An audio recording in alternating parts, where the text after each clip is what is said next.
We're on. Okay. Okay. All right. That's a good question for real world isekai characters. What is your character's opinion on killing others? All right. So let me clear chat. There we go. Throw this question out there. All right. While you ruminate on that question, does anybody, for a point of DM inspiration, want to sum up what happened last time? All right. Robin's declared some interest in that. Anybody else? Nope, nobody? All right, Robin, take it away. All right, fair enough.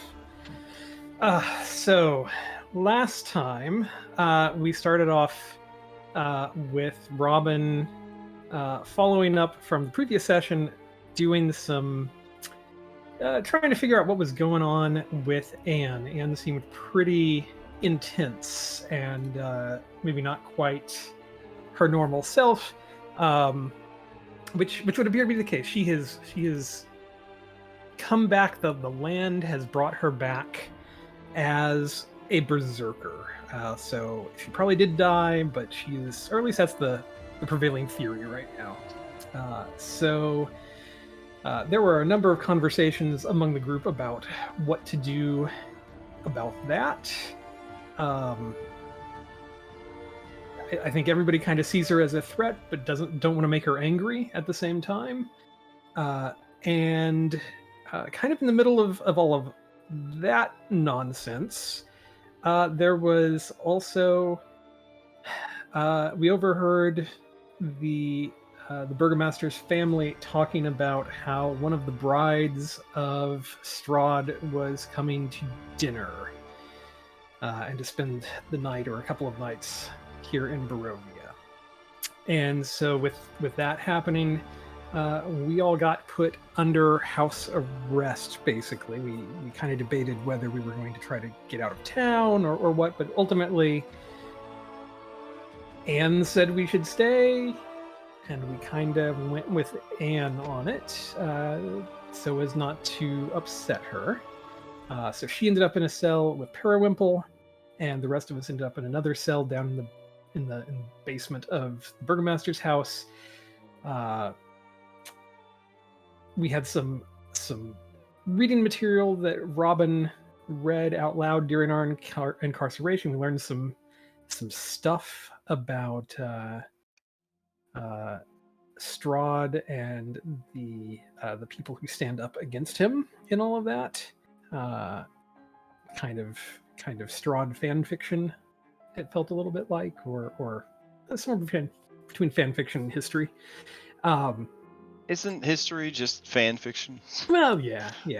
It's mythology written by the victors. Right. That's really what I'm trying to say here. Yeah. And kind of as Robin was finishing reading, a sultry voice came from the shadows, and it was the bride. She came down and kind of toyed with us a little bit through the bars of the cells, and finally Anne volunteered to go on a walk with her and to provide some sustenance before the bride retired for the evening. So they went and had some conversation. The bride feasted on Anne a little bit, but not extensively, but enough, I believe, to cause a little bit of infection possibly to happen. And Anne came back, and we discussed it. And the next morning, when the burgomaster's daughter, Irina, came down, we asked her to leave. Well, we suggested it was time to leave, that the bride had made threats specifically against her father and her brother, that we were very afraid for Irina's life if she stayed, and also afraid for her father's life if we left. But I think the upshot of all of that was that it was time to go. A couple more conversations happened, and it seems like kind of where we had left things. We were able to get some supplies. The burgomaster paid us for our services that we had performed during our time there.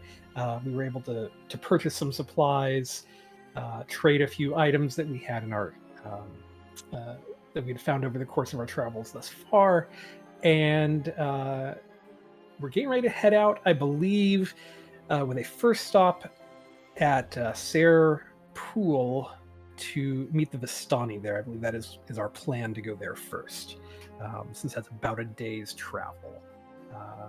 But we leave kind of under the shadow of not knowing what's going to happen here in Barovia. Will Kolyan Indirovich survive having his son and daughter leave? And what will the Bride of Strahd do when she finds out that we are gone? All right. Man, you make it sound like very stressful. Take DM inspiration.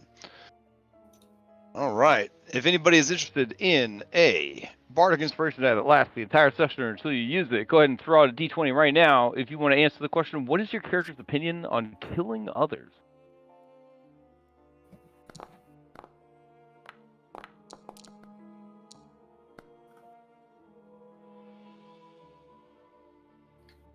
Okay. Going once, going twice, and Wait, Wayne.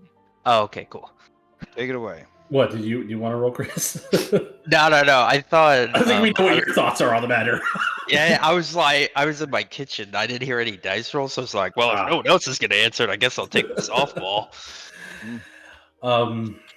Wayne's personal opinion is that he does not like the idea of killing, but he was raised in a household that was very pro-death penalty. And he understands that sometimes you have to commit acts of violence to protect what's yours, the ones you love. Being raised on a farm, violence happens sometimes. And, having been, put to it on the travel so far, he doesn't like it. But, I mean, it's like, well, I guess my dad was right. Like, sometimes, bad people need to die. And you have to do bad things to protect the ones you love. But Okay. moving out to California, it was he just it's one of those sentiments he just tamped down, didn't talk about it at the parties, but always in the back of his mind, he's like, well, maybe the person deserved it. Okay. You may ask the same question of any NPC you've met previously in the campaign. Or you don't have to, though. No, I was just thinking of who I should ask. I want to ask Irina. Okay. Irina doesn't like the idea of killing, and would prefer, especially if it's human beings, to find some other solution. As far as monsters and animals to kill for food and ingredients, for medicine and skins and all that, completely okay with it and completely fine with it, but mostly out of a sense of preservation of the species. The people aren't doing so hot in Barovia, so really would prefer, whenever possible, that people be given a second, third, fourth chance at rehabilitation or exile before they are just outright killed. So yeah, that's her sort of stance on it. All right. With all of that settled, one thing I want to show you guys real quick is, I think you guys saw it last week. There, you guys have a map table now. Maybe you didn't see it last week. All right. So under player maps, you should be able to freely switch now between Barovia landing page and map table.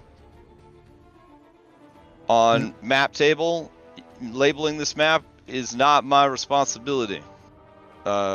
if an NPC says, I'll mark it on your map, then I'll come and mark it on your map. But other than that, I'm not telling you the names of anything. I'm not telling you where anything is. I'm not telling you how far anything is. This is your map and your responsibility.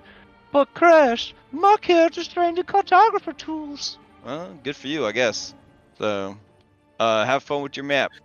Good for you. Use them. Yeah. You have my permission to make the map extra nice to reflect your cartography skills. All right, yeah. So if you are unfamiliar with Foundry, if you click on the pencil on the left-hand side, you can make all sorts of beautiful shapes and words and squiggles, and you could use them to mark up and decorate the map to your heart's content. Maps are incredibly rare and inaccurate in this campaign setting, so this is probably the best you're going to get for a good while. And Crash, the what looks to be a castle here that is Castle Ravenloft, we can safely say because we can see it from. Oh Barovia. yeah, for sure. Now, roleplay wise, I mean, you're going to be in the quote unquote car, as it were, for 6 hours, so you could probably just ask like Irenia or Eastmark, like what everything is, and they would tell you that that's Castle Ravenloft, that's the Village of Barovia, that right there is Valakai. I guess that's the bridge we were at. That's Lake Zurvich. That's the bridge where you guys found the little worm monster. This is where you're going, the Tser Pools. Yep. Manor house behind us. The X's are probably the wall that we went the wrong direction. Yeah, over here, this is the gates that you guys went and camped at. And then that right there, I believe, is the Death House. Look at that. That's on your map. That's weird. All right. So, yeah. All right. So now that you have all that sorted out, you can kind of freely go back and forth between the tables as needed. And I'll go ahead and swap out the musics here. Now, my understanding was you guys were like, when we left off, you had like Barovia in the rearview mirror, or were you getting ready? We were about to get publicly banished, right? Yeah, we were gathering stuff, and then there was going to be an announcement of our exile. Okay, fair enough. We hadn't left the house yet. All right. Yeah, so we had just told Irenia what was discussed last night, and we were trying to get everybody to leave. All right. So everyone is packed up, and you essentially meet up with Kolyan in the town square, as it were. So let's I guess we could go there real quick. Let's see. Village of Barovia. Here we go. All right. So let's see. This is all burned down now. Guess don't worry about that. But yeah, you guys were staying at the manor house, which is somewhere around here. But then you guys are going right about here to get publicly exiled. So, the town looks on with curiosity. Some people have sparks of intellect and curiosity as they look upon you. Others have the dull, soulless gaze of people who have pretty much just given up and are going through the motions. As the assembled villagers kind of mill about and observe you, Kolyan in a firm voice that sort of challenges all onlookers says, our village has suffered and continues to suffer. We all knew with the arrival of these outsiders that change, great and terrible, was inevitable. But we can do more with what has been dealt to us. So, it is with a heavy heart that I tell you, there was a vampire in the church. It killed Father Donovich. These adventurers, they tried to defeat the vampire. They were unsuccessful, and during the combat, the church was burned. I understand that our faith and the church, it is like the blood pumped from the heart of our community. That is why we must look to rebuilding, and we must look amongst ourselves for anyone who is able to step forward and continue the teachings of the Morning Lord, to inspire friend and family and neighbor, so that we might have some beacon of light in these dark times. Furthermore, Bildrath, owner of the local general goods and sundry store, Bildrath Cantemir, he has died.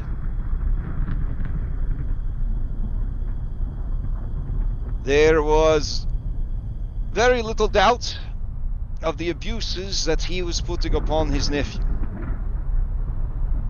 His nephew is a grown man, and quite large and strong. And the crowd murmurs, and they looked at Periwinkle, who's with you guys. He defended himself against these attacks. And not knowing his own strength, Bildrath is now dead at his hand. There's a murmur. You know this boy. You have known him since he was born, since he was small, since he became big. But you know that despite the fact that he is a man, Tser Cantemir is still a boy.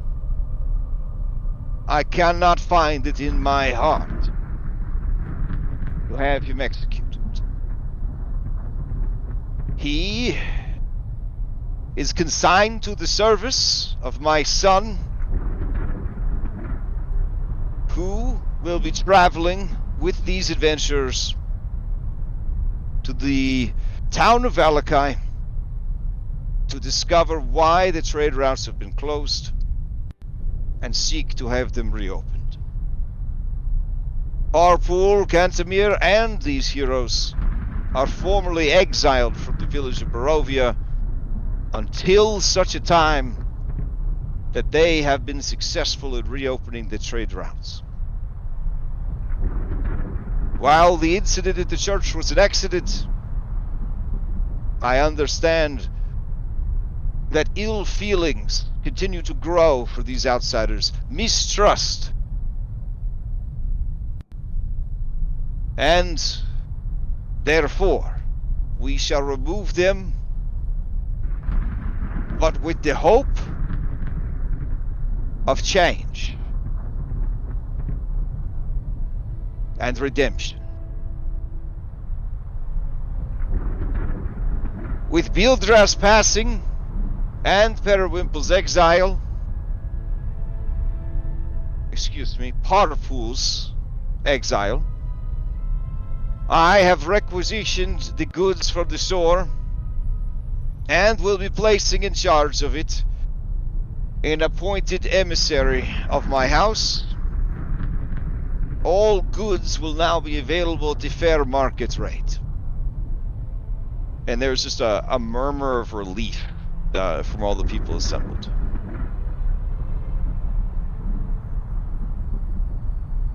Okay. And then he says, if there is any among you who have letters or things that you need sent to Valakai, now is the time to get them together. Hand them over to my children. But be quick, for they leave within the hour.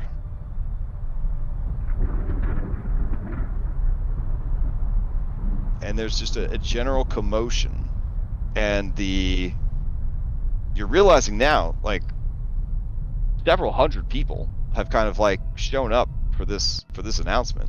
It's more people, honestly, than you would have thought would still be alive in the town, given its condition. And then he says, "Please go about your business. Thank you." And there's a few shouts from the crowd, like, "When will the shop be open? Who's in charge of the shop? What are the hours going to be? How could you spare that boy? He's a murderer. Death to outsiders." Just normal stuff. So,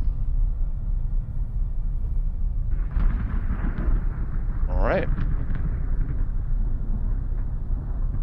So several people do approach the siblings with essentially letters and requests for if you guys make it to the town of Valentine.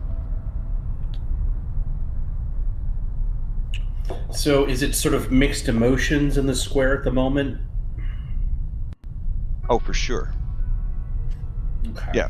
I mean, they're mostly okay with it. They're happy that you guys are going to leave.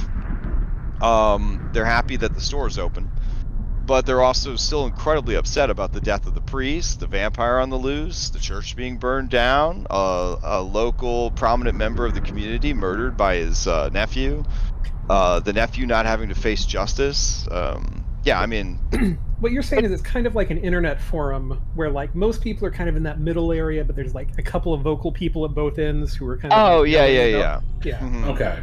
That normal answers human that. being stuff. Yeah. I didn't know how the sentiments were going, like if things were going to turn ugly. I mean, if you get the sense that you were not welcome here anymore. The general sentiment is these people, whether it's your fault or not, are superstitious, and outsiders seem to attract trouble, and they don't want any more trouble. They want you out of here. Got it. I just didn't know if they were going to lynch us anyway on just for good measure. Nah, you guys are pretty tough. I don't think they want to throw their lives away. All right. They could kill us within bounded accuracy, but like we'd take enough out with us. Yeah.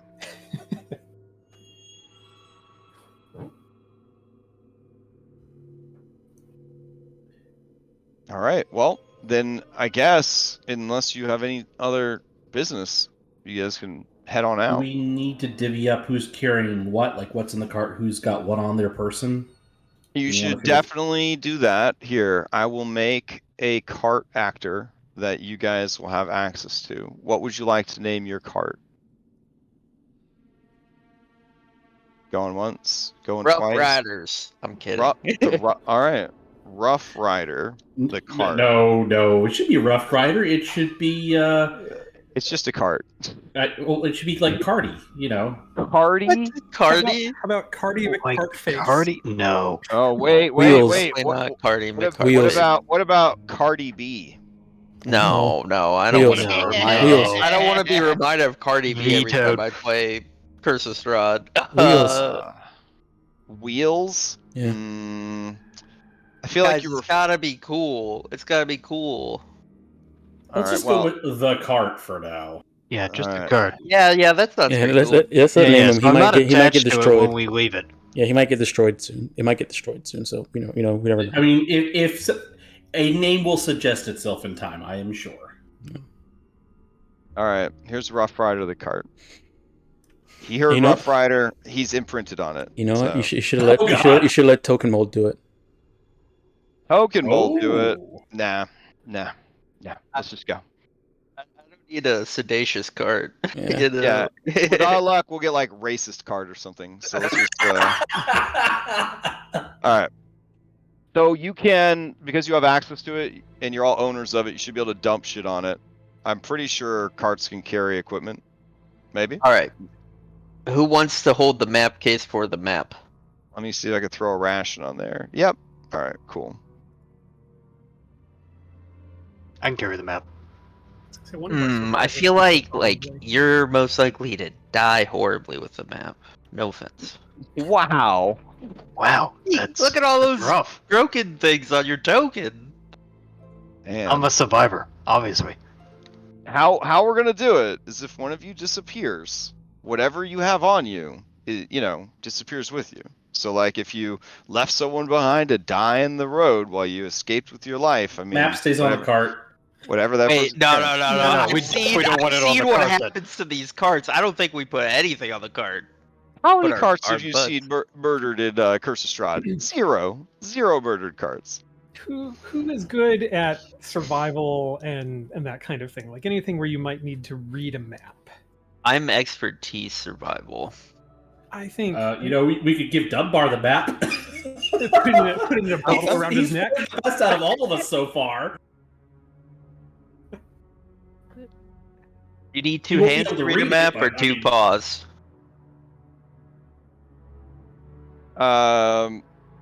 Man. Okay, Dude. I will take the map case and the map. Okay. That seems reasonable. Robin would be happy to carry a tent or a bedroll hmm and one of the ropes that we bought, whichever would be better for her to carry. Wayne would or a also bedroll. volunteer to carry a rope. I can carry a bedroll or a tent. I'll just have her take a tent. Now, It's one just of the benefits of going to Tser Pool is they are also able to trade goods. They don't really care for currency that much, but if you have things to trade, you might be able to trade with the Vistani, assuming that you are polite. All right, everyone take a mess kit. All right.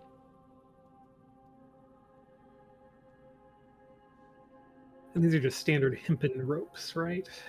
Oh yeah, yeah. All right, Yeah, so Robin, Chris, and Jason all have rope, right? Yes. Okay. Oh, Wayne's not getting a rope? Okay. No. Oh no! I already have rope from that destroyed bag. So Oh, that's Robin, right, you're I meant to say Wayne. okay. Robin, Wayne. And I know Chris is who uses the healer's kit, but do we want other people to hold them for traveling purposes and like hand them to him as he uses up? Yeah, we could split them up. So I'll take one, and then Robin probably takes one, and then either Jason or Wayne. I kind of feel like Jason maybe should hold on to one. Yeah, I can Okay. take one. Okay. That way he has it on his person if someone needs to run over and use it. All right, who volunteered for tent duty? Who's carrying a tent? Robin will take it. We'll carry it. Oh, important note about tents. I think I explained this to you guys, but I'll repeat it. When you're out camping, if there's any precipitation at all, a sleeping bag / bedroll will not help you get the advantage to the sleeping check. You have to have a tent to get the advantage to the sleeping check. Otherwise you wouldn't get it. Yep. We bought 3 2-person tents. Okay, got it. So Robin's carrying a tent. Probably Jason. Okay. And then sure, I will take a tent. Who wants to carry the hooded lantern we bought?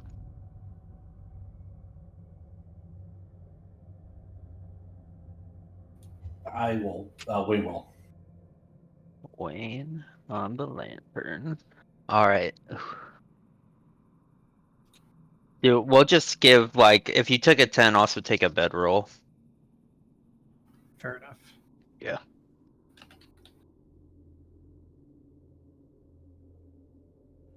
Okay. Who wants to carry the pot? Who's our cook? I'll volunteer to do that. Okay. So we've got Wayne on the pot. Okay. Since you got the pot, you also get the tinder box. Just makes sense. Wayne's, you're also getting the oil flask since you got the lantern. Okay. And that's everything in the rations is 4 piece, right? And that includes B team members. Oh, and everybody got a backpack as well if you didn't. Yep. Okay. Alright, so now if you guys look in the treasure, I updated it so you can see exactly what you need to put on your character sheet.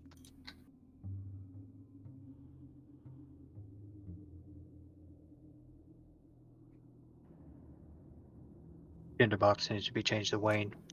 Tinderbox is not carrying I've tinderbox. got one on the sheet. You know, these tinder boxes nowadays are pretty smart. Thank you for pointing that out. Yep, you're good.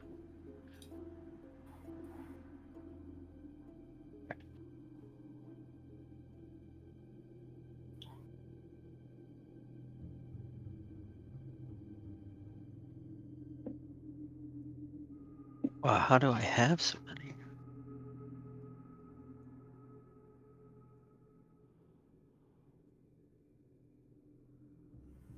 Why am I upside down? And then everybody has 4 rations, correct? Yep, Is that how we split it up? including your B team, so give your B team 4 rations also.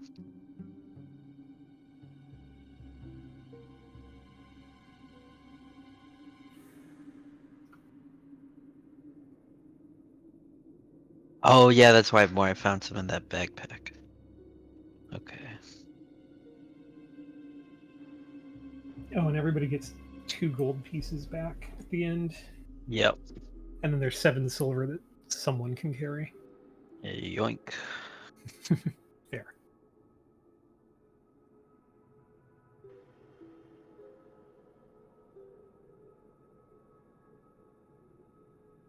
And something that you were noticing as they are divvying out the rations is you know instinctively that this is not enough food for someone of your size and strength.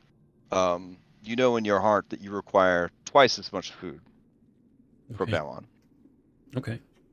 Okay. You're actually, you know, I mean, you're growing, and growing requires a lot of resources. All right. For simplicity's sake, Wayne's going to carry Dunbar's food. Okay. Makes sense.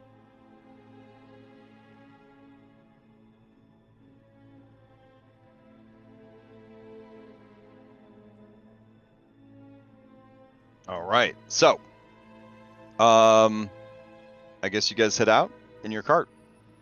Yeah. Are we leaving the cat, or is the cat coming with us? I thought you were. I figured someone would ask about the cat. What is the situation with the cat, Wayne? I mean, they brought the cat back when we brought Dan's body back, so cat's coming with us unless someone makes a argument that the cat should stay. And Wayne will accept responsibility for the cat. Okay. Yeah, Robin. Unless somebody thinks like the cat was the one that did it, Dan. It was the cat all along. Like Robin doesn't have any issue with the cat, despite what happened with Dan. So unless Anne was expressing some issue, she wouldn't have an issue. And that cat doesn't register on Anne's radar at all. Okay. All right. So, let's see. I have some information for you guys. Do we need to like sort out a marching order, like who's where, doing what? Ooh. That'd be pretty neat. It's Alright. going to be definitely at the front. Okay, let me see what we could do. Hold on. I'm gonna take you guys over to your map table. And oof, just all over the place. Everybody's all over the place. Aw, you're so small. Okay. So let's grab the cart and we'll pump up the size a little bit here. So there we go. And we'll grab the horses. Get them in here. Alright. So Sterling and Vanilla are going to be pulling the cart. One of them could probably pull the cart at a time, honestly. It's kind of a small cart, and then one of them could be loose. Let's see. Eastmark will guide horse. Irenia will ride on horse. Periwimple will stay as close to Anne as possible. It's going to be And walking alongside Arena in the front. that is the only prompting I have from the NPCs. The rest of them will do, well, what few you have left will do what you tell them to do. Wayne can he can handle the cart. If Eastmark would rather have free reign to operate. I mean, Eastmark likes his horse. He's totally okay with hanging out with his horse. I mean, this isn't a wagon. Like, nobody's like sitting on this guiding this. Like, this is just a cart to carry supplies and stuff. Yeah. Question: what kind of like pace or speed are we moving at? The cart can only go 30 as its overland speed.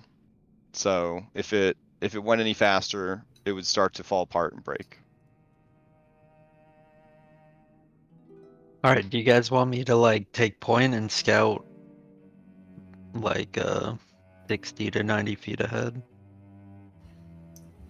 That worked pretty well before. Because I can effectively move stealthily at 30 feet.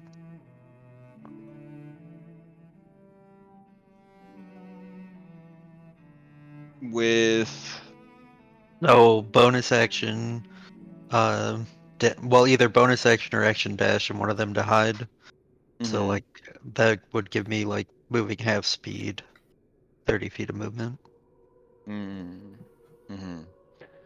So during overland exploration, if you are stealthing, it is always at half speed, unless you have some ability that specifically states you have no speed penalty to your stealthing. So if you wanted to stealth on the road, everyone would need to move at half speed, or you would be left behind. Then we can't do that then.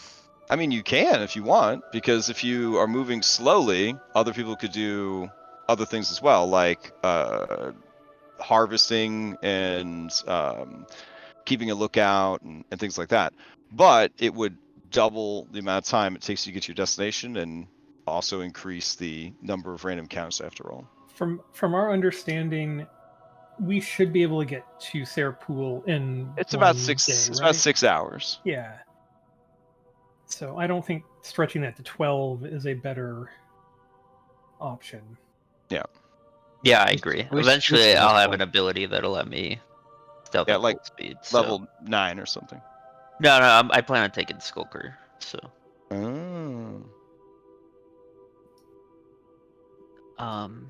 So yeah, I guess we'll just go normal speed. I'll still take point. I won't be stealthing, but I trust myself to quickly.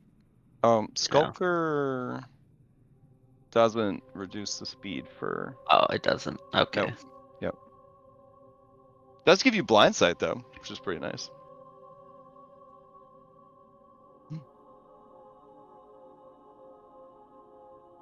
That's awesome. You can just sense where the target is in the mist while you're shooting at them. It just makes sense because like humans are so screwed over for being rogues and stuff without, dark vision in a game where almost everybody else has dark vision. It's definitely, yeah. So even though you only get 10 feet of blind sight, it's still enough to like operate in. So, all right. Anyways, Curse of Strahd, Nightfall travel encounters documents. All right, it's going to be 6 checks at normal speed to get you guys from where you currently are to the Tser Pools. So we can't do any other activity while moving at normal speed. Well, if you want to do like travel activities, is that what you're like just exploration stuff? keeping an eye out, do anything to make it so that we may have a better chance of dealing with these encounters if they show up or not while we're walking. I kind of understand what you're asking.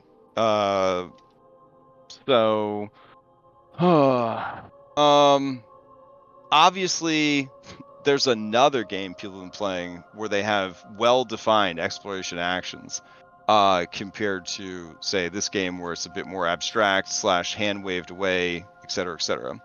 So there's another document. There could be another document.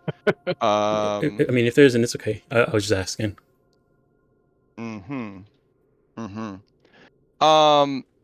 Yeah, so I am working on converting the exploration actions from Pathfinder over to 5e, but I have not done so yet. So for the most part, it would very much just be normal 5e rules, where if you wanted to do something during overland travel, you could try to do something during overland travel. Let's see.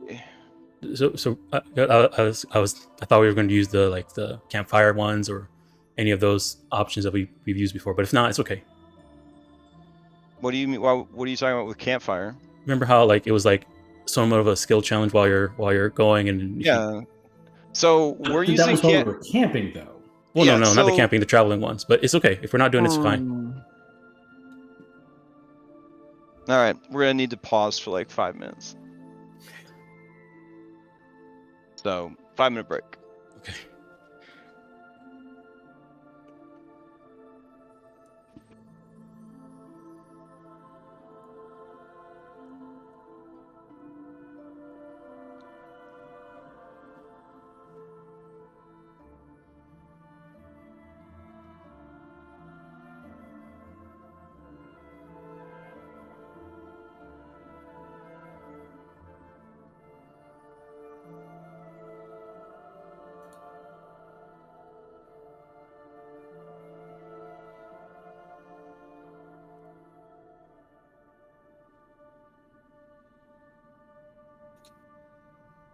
Really, Dop? That's our.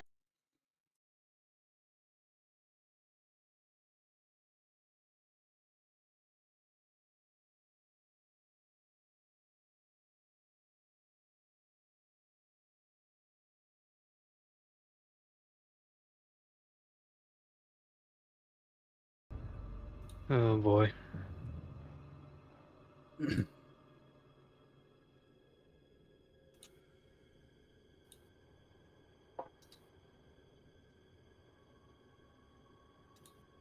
And everyone's got their weapons and armor? Yep, all ready for the boogeyman. Whoa, let's not run into the boogeyman. That's got to be at least a CR8. It probably is. I don't want to run into the scarecrows.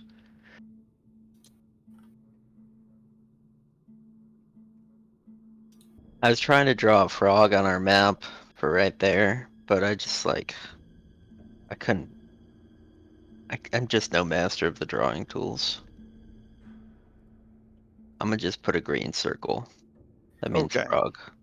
I'm posting up a Google document. It has the exploration activities. They have not been converted over, but I will convert them over as we go. The campfire rules that Dom is referring to will not be unlocked for you guys until you are level 9. Okay. Otherwise, you have to gruelingly travel from place to place, experiencing every fucking hour of travel and rolling every hour to see if something horrible happens to you. Okay. Okay. Once you get to level 9, we will have burned through almost all of the encounters that you could possibly have, and it would just be boring as hell to start repeating them all over again and again and again. So that is why Campfire will come online late in the campaign, because essentially Campfire is a specialized skill challenge that sort of sums up travel into a series of rolls, and then you receive flaws or boons based on how they go. So, for the purposes of this, when you are traveling overland, which is to say you're not in combat, these are the things that you could do. Avoid notice, which is what Remy wanted to do with Chris. You'll travel at half speed. Period. The end. Defend. Defend means that, and this is for reset. I will let you start an encounter dodging. If that is what you wanted to do, and you wanted to make everyone move at half their fucking speed, you could start a random encounter, if there is one, with the dodge action active. There is no raising shield in this, so we'll just delete that one. Detecting magic, that would literally mean you can cast the detect magic thing, and if you see any magic at all during your travels, I would let you know about it. Following the expert essentially means that if you guys suck at stealthing, but you still wanted to stealth anyways, you could basically choose that action, and then whoever is stealthing would be able to help the people who aren't good at stealthing. Hustling means that you move twice as fast. That's already covered as a rule in 5e. Essentially, if you guys were hustling, you'd all have to hustle, and that would be covered by its own rule. Investigation implies that you are constantly looking for stuff. You're keeping an eye out, you're looking for things. This would also make you travel at half speed. Repeat a spell is any cantrip spell that you might have access to. You could just spam it for 8 fucking hours. So if you wanted to be able to start the fight with guidance or whatever else people with cantrips would do, that is the thing. Scouting also means you move at half speed, but everybody gets a bonus to their initiative rolls if at least one person is scouting. And then finally, searching, which is a little bit different than investigating. You seek meticulously for hidden doors, concealed hazards, so on and so forth. So this is the difference between investigation and perception, essentially. But you would also be moving at half speed. Okay. Yeah. So basically, everything that you'd want to do would require you to move at half speed. Okay, that's what what I'm basically saying. Yeah. Okay. All right. And then add to that, it's not there, but you could add to that, come on, brain, harvesting, essentially. So whatever region you're in, you could move at half speed, but then you would get to do a harvesting check for the day, and then you might be able to have found things during the day. So whether it was hunting for small game, foraging for food, looking for ingredients or reagents for crafting, that sort of thing. So that is also a half speed activity. Okay. So before you head out, do you want to travel at half speed today or full speed? Because you have to do it like, you don't have to do it the whole time, but you know, like Yeah. you kind of do. You have to decide we're doing activities or we're not doing activities. So if you're just focusing on travel, then we just move on. Yep. So is everybody okay with just traveling? Let's get there safely. Let's just travel. Yep. All right, cool. So, during the game, you will be doing a lot of traveling, and it will be hours and hours in the cart. We're not going to roleplay hours and hours of travel time, but if you think of something that your character might ask an NPC, especially if it is between sessions or something, you could just post them in the Discord, and then I will try to answer them in character as time permits to reflect that this is stuff that your characters would have probably talked about while they're traveling. Yeah. If we are doing a travel sequence like this and you have questions, this would be a fine time to ask them in-game because, again, it's going to be 6 hours of walking to get to the Tser Pools camp. All right.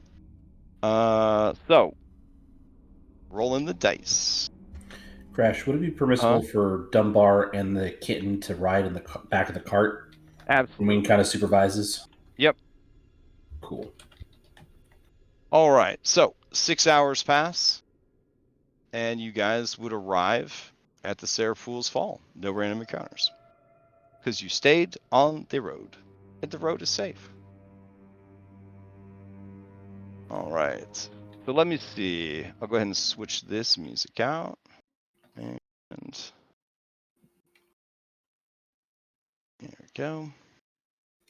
Is it Tser Falls or Tser Pool? I couldn't remember what Well, it's called. there is a Tser Falls, but this is Tser Pool. Okay. All right.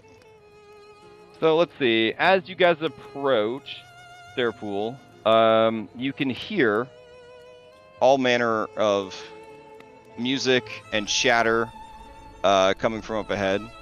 This is the muddy kind of road, quote unquote road, that you guys are following to get there.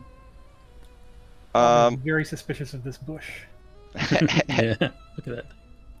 So something, yeah, it's grabby. It's very grabby. Something you do notice while you are traveling is a raven seems to be keeping pace with your group. It is a raven with blue wingtips. And it seems to be following your group. Occasionally making itself known, and then flying ahead, and then kind of doubling back. It seems to be watching you as you travel, monitoring your progress. All right. As you move further along, I think the camp would come into view. There we go. And then you guys would kind of move towards the camp and settle in. So let's see. There we go. So we've got this lovely early 2000s computer game campsite. It's beautiful. And then I'll take you guys to a top down of it. Let me grab your minis. Oh, there's so many of you. There we go. I feel like I should be able to tab through and highlight all the interactable spots. Right. Eventually, we'll come full circle, and they'll sell you a normal RPG and call it AI-driven Dungeons and Dragons. I will play it.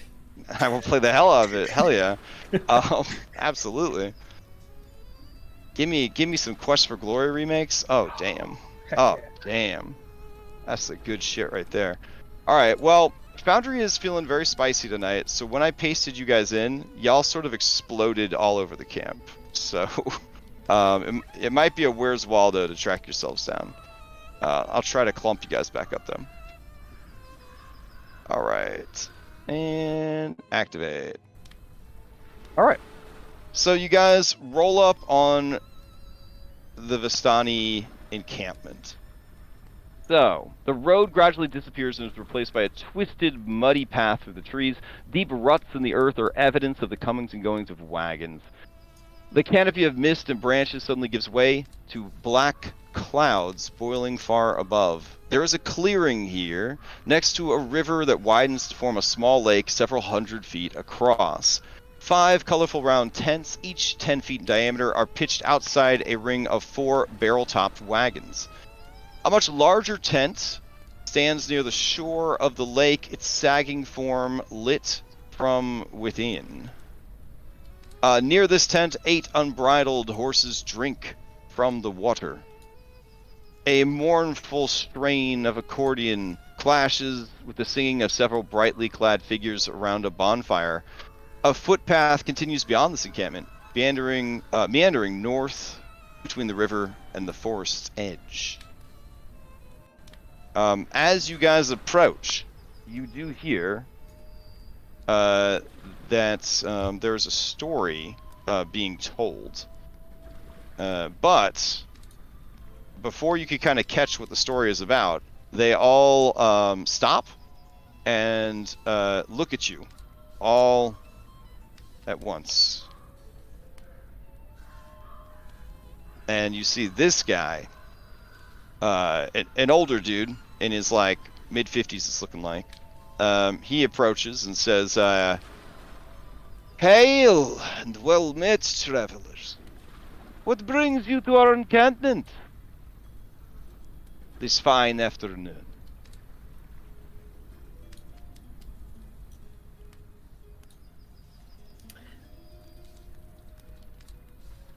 If no one else is stepping forward, Yeah, no one is. Yeah.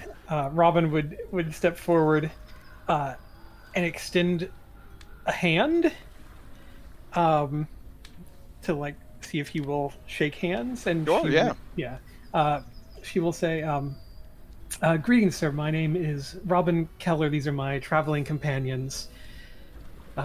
We are on our way to the town of Village, but we had information that your camp would be here, and we wanted to come and see you on our way there." Robin Keller. Yes, you are Art's daughter. She is going to give him a hard look and a nod. Yes, you are the ones that Madame Eva has been expecting. We were told of Madame Even that she had powers that might help inform us of, well, just inform our situation some. Well, why don't you speak with her first, and then, if you still feel like it, you can speak with me and the others. She'll nod and she'll say, I'm sorry, I didn't catch your name, sir." My name is Joseph. This is my lovely wife, Ilza, and our many children and brood running around, friends and family. And when you look around, all of these people are vibrant, full of life, happy, laughing. The children are playing. There is a quiet content and happiness here that you never witnessed in the village of Barovia. And honestly, in the real world, in Earth, you would be hard pressed to find people this content and this happy to just be here and now with their friends and family around them.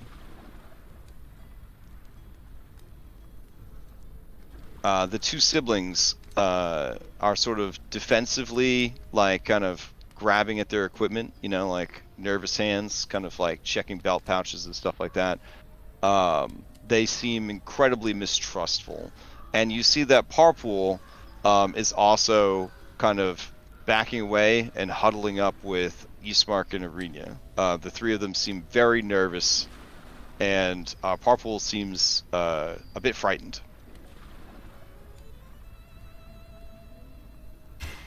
Purple, there's no reason to be scared, man. These are just people you haven't met yet. Vistani, they steal and they steal children, and they steal money. They're bad. They're bad. Have you interacted with the Vistani yourself before? He shakes his head vigorously. Okay. Well, maybe be cautious, but keep an open mind. They may be different from what you were told, especially by your uncle. Remember how your uncle beat you, right? If he was the one that was telling you these things, maybe he wasn't being entirely truthful. He was going to hurt you. Maybe he would have cause to lie about these people. Mm-hmm. I'm not saying be entirely trusting, but be open to making new friends. Ismark just stares at you as you tell this to Parpool, and he just kind of shakes his head, and he says, "Parpool, you're right to be cautious. Keep your eyes open. Stay vigilant." I'm not saying don't be careful. I'm just saying that why would they steal children? That's one more mouth to feed. Besides, they look like they've got family enough. I'm sure that it's just something that people say. I'm sure there's no truth to it. Irenia looks at you and says, "You know, like Vistani, and they were exiled for like buying a tavern. I don't feel like you're the expert here, Wayne. It sounds like you're just making up a bunch of like feel-good stuff because you don't like the idea that maybe some people are just no good. I understand that, but I'm not going to judge an entire class of people that I have not met Well, and interact with personally. Okay, well, I guess you'll find out on your own.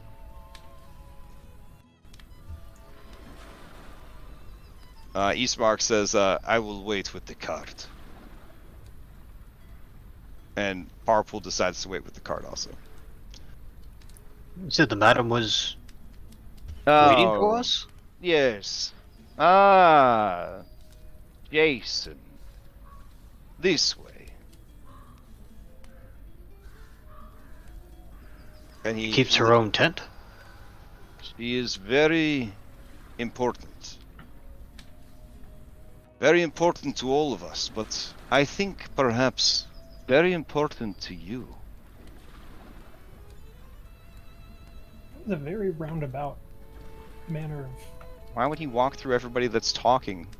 That's That's- rude. God, adventures. Jesus Christ. The world goes on without you guys.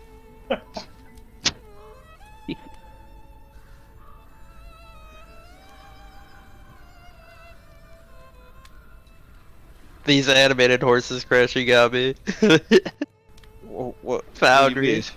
Oh, yeah. He does like the whole game with like top-down minis, but like even if they're animated, I just can't do top-down minis. I don't know. Against big bosses, sure, but like, I like to be able to look at the people, so not the top of their heads. All right. As you move up, you see that a couple of Vistani sort of Vistana step in, and they sort of form up like to stand defensively on either side of the tent. And Iosif says, these are the ones that Eva has been waiting for. And then this guy says, yeah, that's all well and good, but she said that there were 5, and I count far more than that. Only 5 will be allowed in the tent.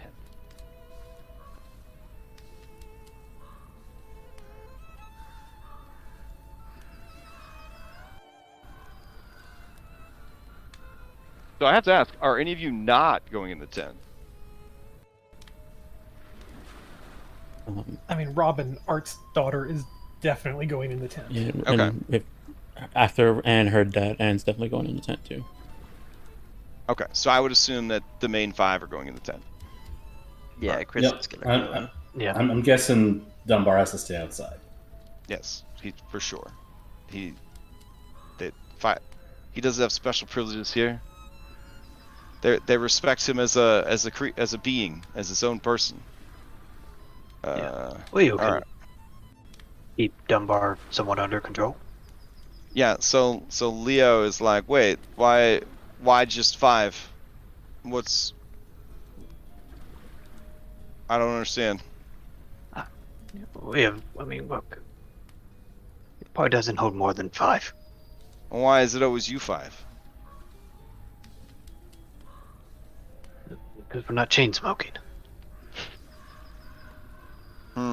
That reminds me. And he starts wandering off. And Dunbar follows him. Because he can sense that they're going to get into some trouble. Alright. He's going after this guy's pipe. So as you guys enter the tent, there's flavor text. Let's see. Oh, there's also an animated video I'm supposed to show you. I guess it sounds less cool if I announce it, but whatever. Alright, here we go. Alright.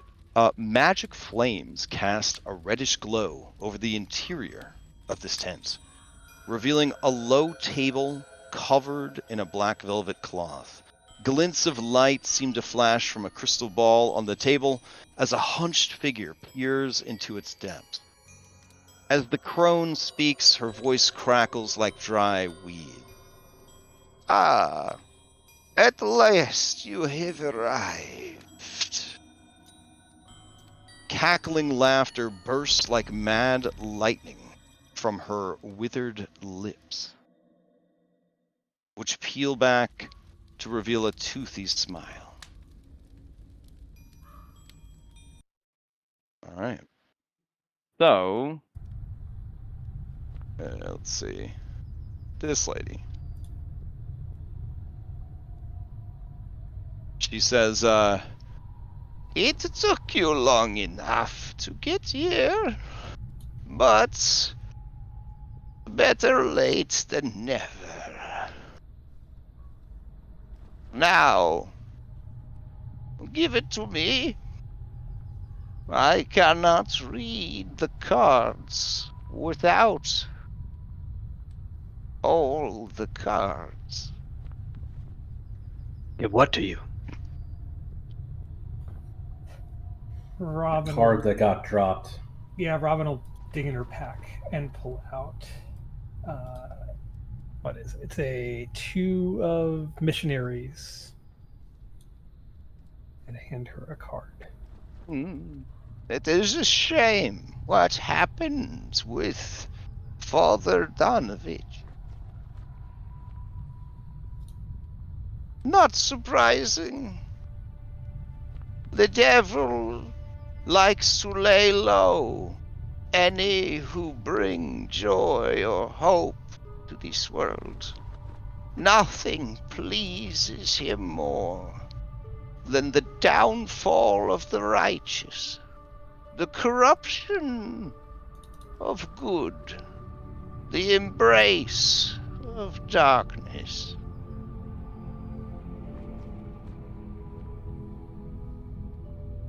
Ah, I am so tired. She takes the card that you've given her and she begins to shuffle the deck. She motions to 5 wicker stools in front of the table. You're a fortune teller? I asked as I pull and sat down on one of the stools. I suppose that would be the easiest way to describe what it is we do. Robin will sit on the center stool. You thought the Donovan came to you? Did he get his fortune read? Oh, yes. Father Donovich was desperate. He had lost his connection to the Morning Lord. He wanted me to guide him to a solution, but that is not what we do. We set you on a path.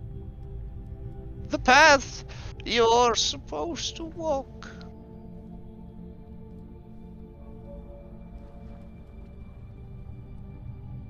Donovich did not like the path that was laid before him. He refused it and paid dearly. Everyone has a choice, but once you know the path you are meant to walk, to defy it, well, it is to invite destruction.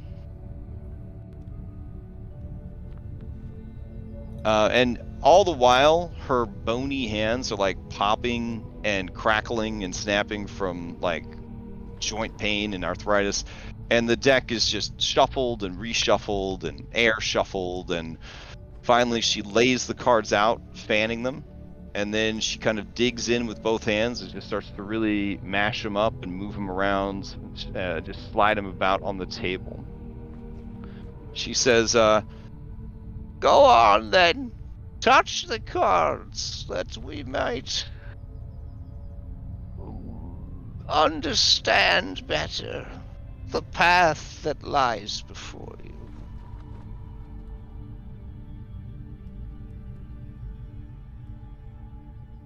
And so it seems that she's asking you guys to touch the face down cards. Just that's it. Robin will reach out and touch a card. Okay. And she's studying, like, as the whole time this woman is talking, like, Robin is not even looking, like, at her face or anything. She's watching the cards because she knows enough about magic. Like, she's trying to pay attention to what's happening with the cards. Okay. Like magic in our world, not, you know. Yeah. Sleight of hand, stage magic kind of thing. Yep. Does anybody else touch the cards? Wayne will lean forward and touch a card. He has sort of a skeptical look on his face at her whole spiel about, you can choose not to follow the path, but if you do, you die. So it's just sort of like, really? That's... Oh, I mean, she what you didn't call say a you choice. die. She just said that it invites destruction. Yeah, Chris will touch a card. Okay. Jason will touch a card. Anne? And will reach over and touch whatever card was above Robin's. Okay. Oh, well, they're constantly moving. Oh. One of the things about, like, tarot, I don't know if every person who casts tarot does this, but by shuffling the cards out and touching as many cards as you can, then shuffling them back together, you're connecting a bit more with the cards. It's kind of like the process here. But once each of you has touched one or more cards, he then gathers them up very deftly into a stack again, and then continues to shuffle them, and says, yes.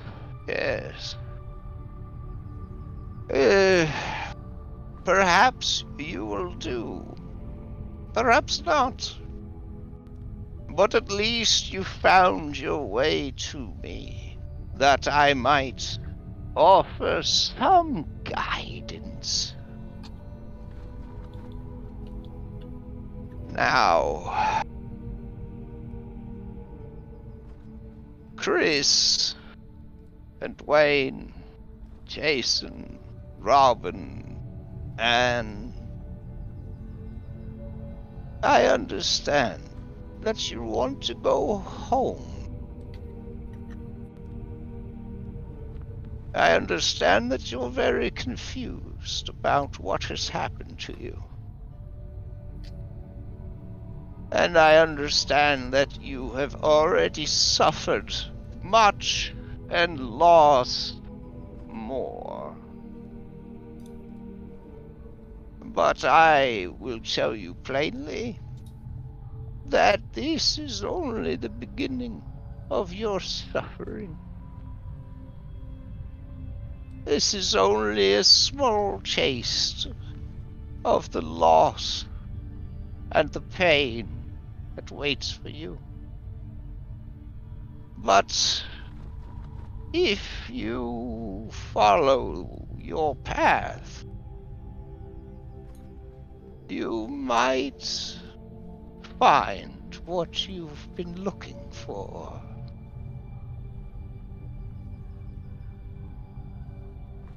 Five cards will guide you. And she starts placing down cards. Wisdom, courage, strength, alliance, and confrontation. OOC, I will have the all the words from this reading are in a document for you guys. So I'll give that to you guys at the end. Are they flipped upside down? Yeah, can you only see the backs? Yeah, we could only see the backs. Alright, she looks wryly at Chris and says, patience. Patience.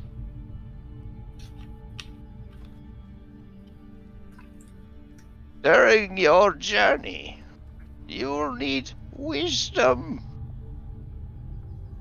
And you will find it with the help of this.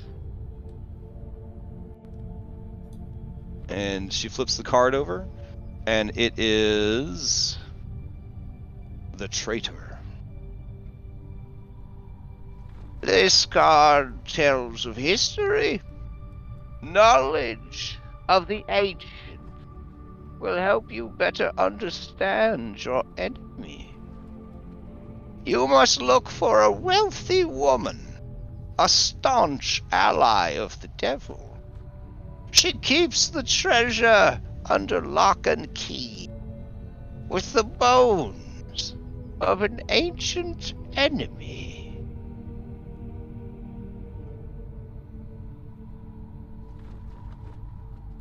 You will also need courage.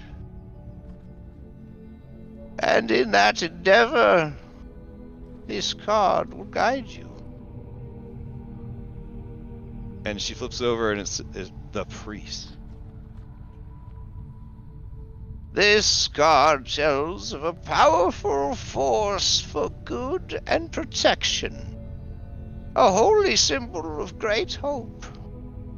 It waits for you inside the castle, amid the ruins of a place of supplication. And to win a fight, to endure, you will need strength. And so, you must follow the mercenary. This is a card of power and of strength. It tells of a weapon of vengeance, a sword of sunlight. It languishes, shattered, and forgotten, hidden with the dead, under mountains of gold coin.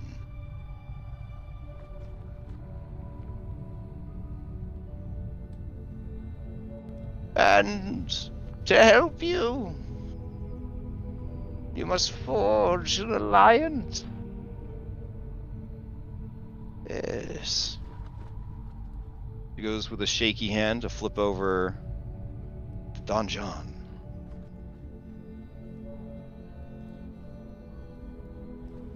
Many would stand at your side against the devil. This card sheds light on one who will help you greatly in the battle against darkness. A fated champion waiting for you to set them on the path. You must search for a troubled young man, surrounded by wealth and madness. His home is his prison.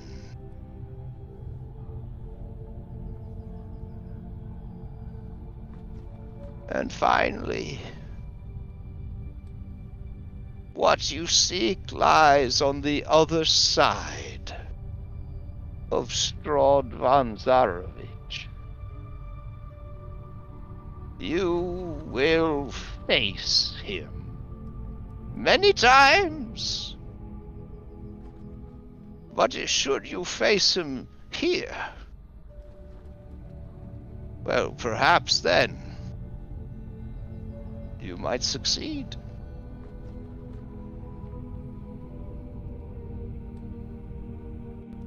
The executioner? Your enemy is a creature of darkness, whose powers are beyond mortality. This card will lead you to him. Confront him in this place, and know that fate's eye watches well. I see a dark figure on a balcony, looking down upon this tortured land with a twisted smile.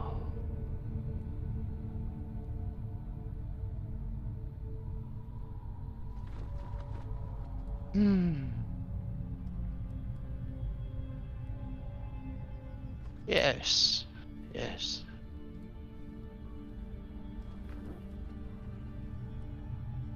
This is what I have seen. This is your path.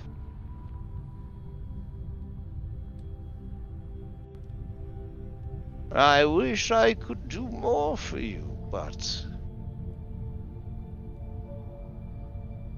you must manage on your own. That is ever how it has been. And perhaps you will succeed where so many others have failed.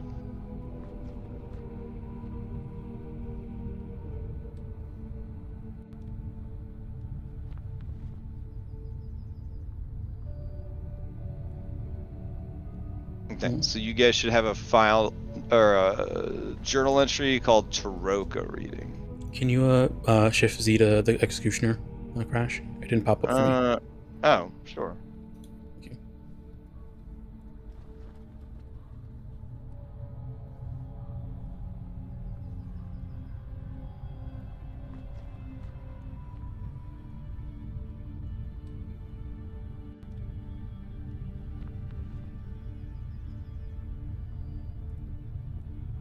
All right, she just kind of like hangs there. Not hangs there, but sort of just like sits in her chair. Are we supposed to walk this path in the order that it was read? No. You need not walk it at all, if you like. But these are waystones. These are places and things and people of power. You have none, and he has it all. But these can help you.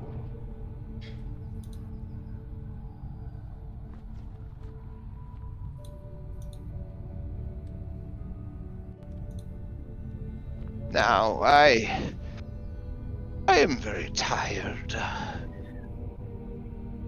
I would ask that you go.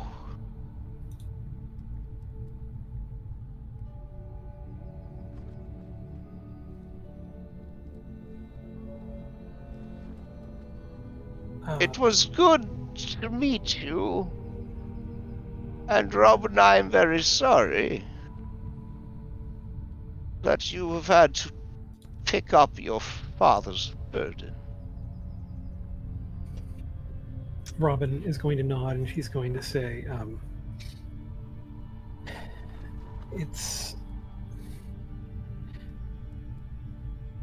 Before we go, may I ask a couple of questions? Or can the others in your camp perhaps help? You can ask the others whatever you like. You can ask me if you want, but there's no guarantee I will answer. I try only to guide, only to set upon the path. It is not my place to stand against him. She's going to nod and she's going to say, I have many questions, but since you mentioned my father, when I came here, I'm not someone who believed in much of anything, but what I've seen here definitely shows that there are powers and things beyond my understanding. She's going to look over at Anne and she's going to say, even with those amongst us, we have seen things occur. And she'll look back at Madame Eva and she's going to say, is there magic that can bring my father back? And is it safe to do so?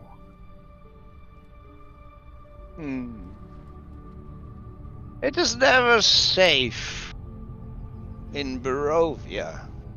to play with the powers of life and death. But your father was claimed in between worlds. He belongs to the house now. No doubt, for as long as it exists, he will be a prisoner, used by the house to torment others. Is there a way to destroy the house? It is like a parasite, a small bird that follows a hunting cat around to eat at the leftovers. It is a part of this realm. And as long as this realm remains as it is, the house will hunt.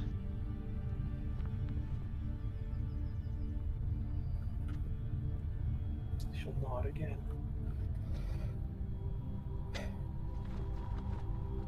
I have a question.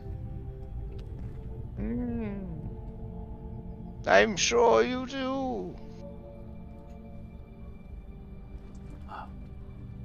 Will this path lead me to the person that killed my younger brother? No, but you will. Hmm.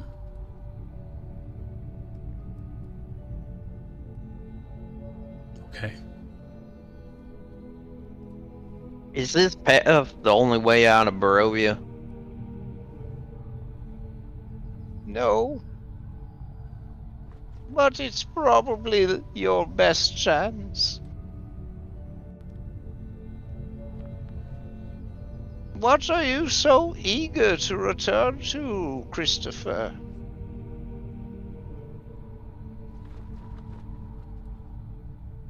I got a wife and a kid back home.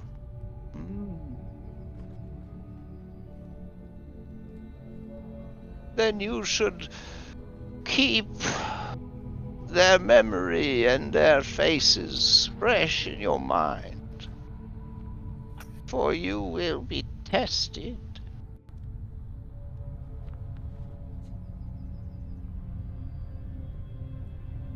They're the only reason I get up in the morning. That won't be much a problem.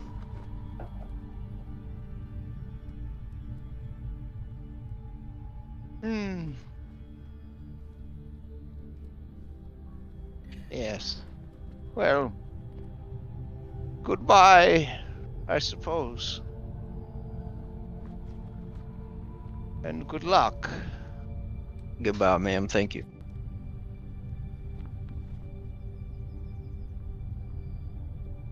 All right. Does anybody linger, or do you guys head back out? Robin would definitely linger. She wants to have a private word if she can. Okay. Specifically, she's waiting for Anne to leave. Oh, okay. Yeah. And do you leave, or? Yeah, she would have left after the answer, after her question was answered. Okay. All right. Yeah, once Anne is gone, Robin would say, "My cousin Anne she died and came back, and we think that she is a berserker spirit now, or is brought back by a berserker spirit. Is there a way to calm her or reverse this, or?" Anne has made a deal.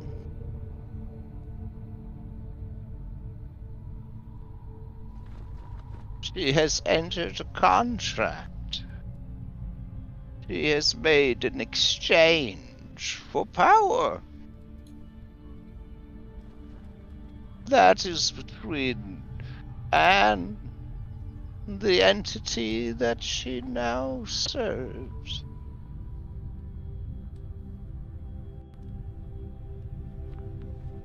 But the dark powers do not like quitters.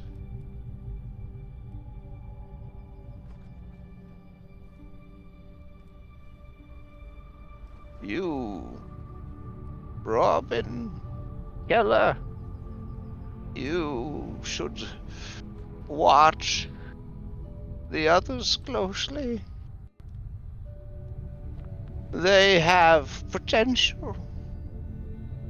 And there are many here who are hungry for such potential. The road, the path, it will be hard. The hardest thing any of you have ever done. And there will be temptation.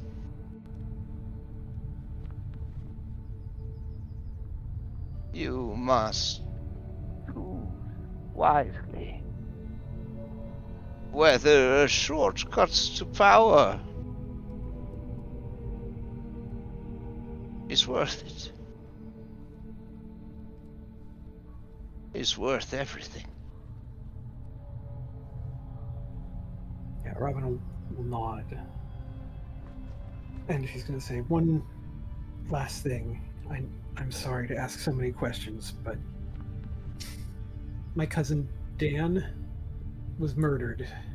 Can you tell me about Morgantha, the cake dealer? Do you know anything about her? Why she might kill? She and her daughters are not to be trifled with. I am sorry for the loss of Daniel, but he was never destined to walk beside you on the path. He was born weak and lived weak and died weak. This place, it was only a matter of time for him.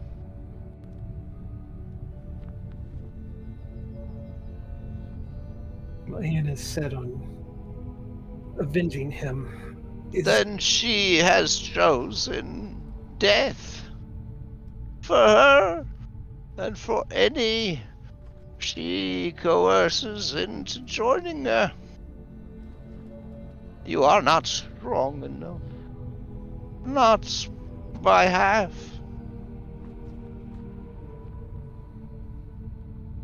Should you meet her again, and Anne aims for vengeance, well, I suppose that will be the end.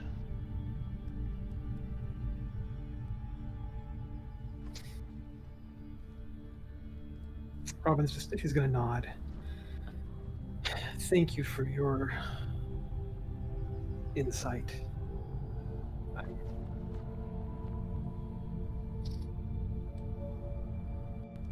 I'm grateful. I am grateful as well. I think some of you might be what we've needed.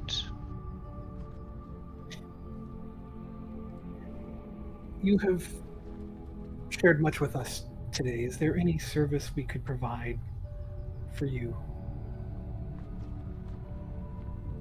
Do not give up.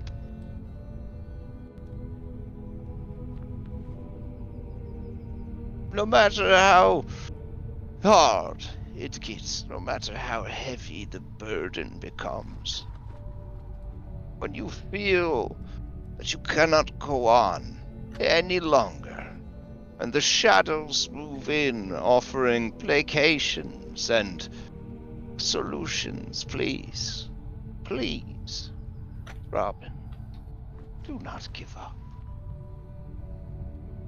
And if you do this, you will have repaid my kindness.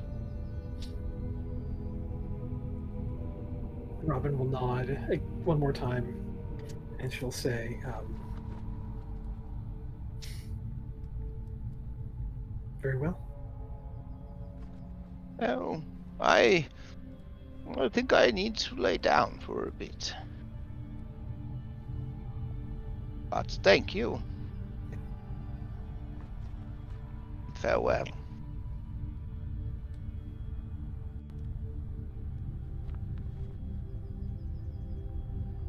Robin will stand and leave. All right. So as you rejoin the others outside,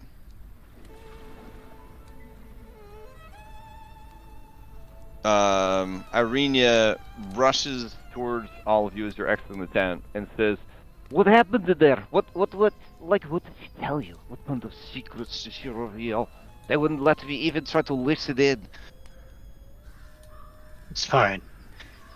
None of us are harmed, and we got a little bit of wisdom. Oh. That's it? That's all you have? A little bit of wisdom?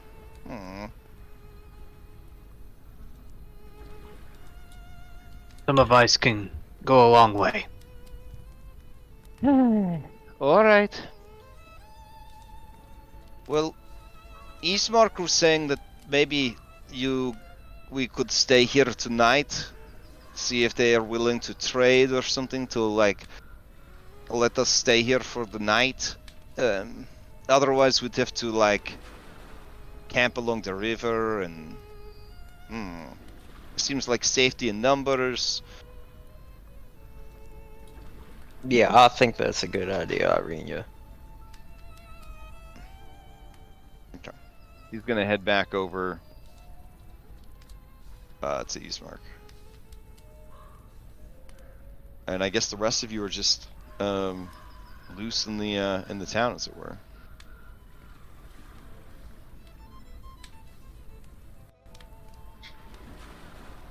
Or not the town, but the encampment.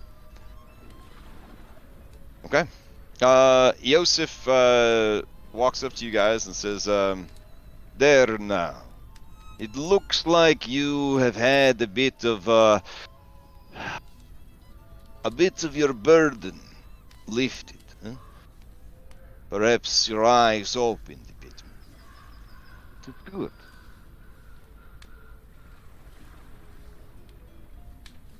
You are welcome to explore the camp, as long as you behave yourself.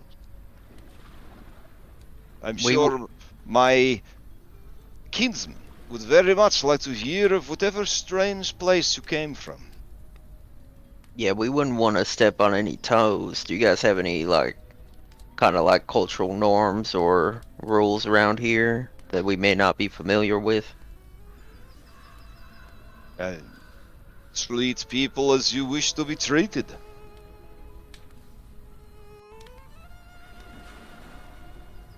I think we could do that.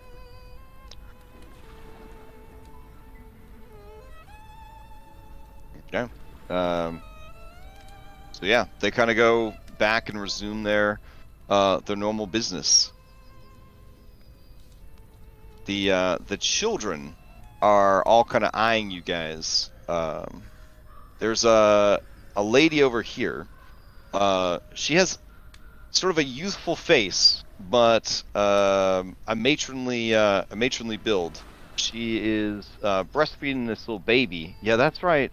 There's fucking babies in Curse of Strahd. Yep, that's a thing that we have to deal with. And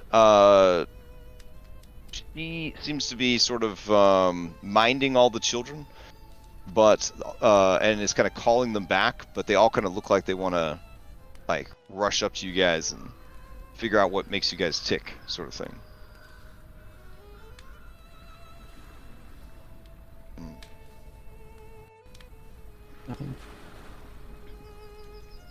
I think seeing the children, and we'll kind of stand at our full height and try and scare them a bit. Okay. Go ahead and give me an intimidation. Can I make this a strength intimidation? No, I'm a Pathfinder kid now, so Alright. it has to be charisma based. All right. So, yeah. All the good times are over. All the good times are over. You mean they're just beginning? No. No. Oh my god. We live by the rules, we die by the rules. Period. And the rule of cool ain't raw, baby. It ain't a real rule. That's right. Anyways, you rolled your check, let's see. Oh my god. Well, the children are terrified of you. In fact, everyone's terrified of you. The whole camp reaches for their initiative dice as they start to, like, shift away from this very scary woman. Alright. She walks through the camp to the cart. And can you quit that? You're scaring the kids. No. Queen's gonna sigh and shake his head. He's gonna follow Anne back to the cart and get his loot. What kind of like game were the kids playing? The kids seem to be playing some sort of hide and seek based game. All right, Chris is gonna go and see if they'll welcome him into their game. Okay. Yes, they voice concerns to you, telling you that you have. That is very nice hat you have. Who is Thank this big berserker lady with you? She's very scary. Yeah, she's scary, but she won't hurt you, I promise. How did you tame berserker? Well, we just kind of ended up here together. Oh, But she hasn't gone out of her way to hurt anybody. it looks That, like people hurt her. She has fake leg, and she has no hand. Yeah, she's been through a lot. That's why she's so tough. I'm sure you kids are tough living here in Barovia. It's okay. We do what we can to help family. Well, that's good. I'm sure your family appreciates that. You want to play? Yeah, I think I could find you all. Okay. So yeah, they because you are new to the game, you are the hunter. And they are the wolves. They all spread out to hide, essentially. So After I just have to say, in Barovia, I expected it to be the other way. Is like he would be the one to hide, and the wolves would come on him down. Oh, yeah. No. It's very important to fight wolves. It's very important. The wolf epidemic is no joke here. It's real bad. All right. So you're off playing with the kids. You do draw the appreciative glance of this Vistani, or Vistana, who looks like she came right off of the cover of a romance novel. So let's see.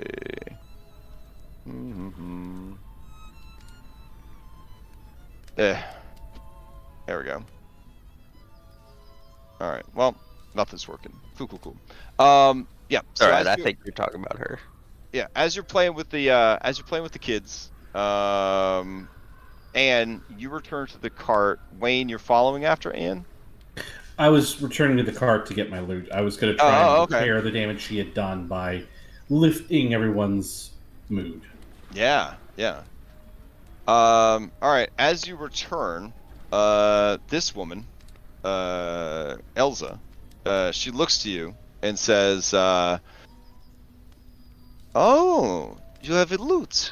That is very nice. You are a musician? Among other things, yes. From what world do you hail, outsider?" My companions and I, we are from a place we call Earth. Earth. I'm familiar with this place. You are from New York? I'm originally from the middle of the United States. New York is in the United States. You are not too far off. This old lady eavesdropping from across the way. She says, Did someone say New York? she starts to totter over, and this guy runs up and says, Mother, please, calm down. And she says, no, if that man's from New York, I want to talk to him. she starts heading over towards you. I'm sorry to disappoint you, but I am not from New York. I'm familiar with New York, but I am not from New York. Oh, do you know how to make a New York-style pizza? I could try. It's been ever so long since I had a New York-style pizza. I try to explain to everyone what it is, but the best I get is a cheesy flatbread. I used to go to New York a lot with my husband when he was still alive. You were from Earth. No. But my husband, he knew many of the paths to walk. One of them would take us to an empty lot in Manhattan. Right, you can travel between planes of existence. I'm sorry, that was foolish of me. No, it is okay. It is a strange power. But it is our way. But I have never returned since he died. He took the secrets of that road with him to the next life. Do you believe you'll be reunited in the next life? Perhaps. I hope not. He was a real son of a bitch. Fair enough. Well, in that case, I hope you find what you're looking for in the next life. Well, I'm not in a hurry to get to the next life. I'm looking for grandchildren. And she pokes this guy in the chest with a bony finger. And this guy is like, the mother, please. We've talked about this. Yeah, well, I'm not saying you have to give up, buggering all those fellows, but if you could maybe slip it into a lady, you could get a grandkid or two. I mean, that's the least you can do for the family. He could always adopt. He gives you a look that says, thanks for helping, but don't help me. And then he says, Mother, what about Grigory, eh? Grigory, what's his situation? Oh, you know, he has broken heart. He is cursed in love, and he is just full of sorrow. But you, Stefan, you are the only hope for this bloodline. Oh. This seems to be a well played out conversation. And Elsa kind of moves over to you while Ursula is just making Stefan's life terrible. And says, perhaps you could play us a song. Certainly. Alright, so over here at the cart, Anne, when you approach, Irenia and Ismark, they both look really like impressed that you stuck it to those Vistani, and you scared them all. You made them get out of your way. They kind of give you approving nods. Okay. So Irenia says, "Hey, Anne, why were you getting so big and scary to all the Vistani?" Oh, I saw their children and wanted to scare them. Oh, well, that was kind of mean. I mean, you just want to scare them? I thought you were trying to mean mug everybody to be like, don't rob us. These are like the happiest children I've ever seen. And Ismark says, it is easy to be happy when you're in the devil's pocket. These people have nothing to worry about. They have no struggles. They have no danger in their lives. They travel freely through the realms, ignored by monsters and flashing their winning smiles and their colorful scarves because everyone knows that they are in the service of the devil himself. What reason would they have to be sad? They take what they want. They don't pay any taxes. And he spits a fat wad onto the mud road. Just shakes his head in disgust. And you sure you want to rest here for the night? It is better than trying to rest out there on the road. It's still going to be another night before we make it to Valkai. I'd rather have only one night exposed to the dangers of the road. Nothing will mess with the Vistani. If we stay here, we are good as protected. From everything except the Vistani. Hey. I saw Jason started setting up tents. Oh, okay. Jason, you setting up camp over here? I am. It seemed kind of a little bit away from the camp, but still kind of cleared out where we could set up 3 tents safely. All right. This guy approaches you, and he says, "So, you are some sort of swordsman, hmm? I guess you could say that. I see. Let me see your weapon."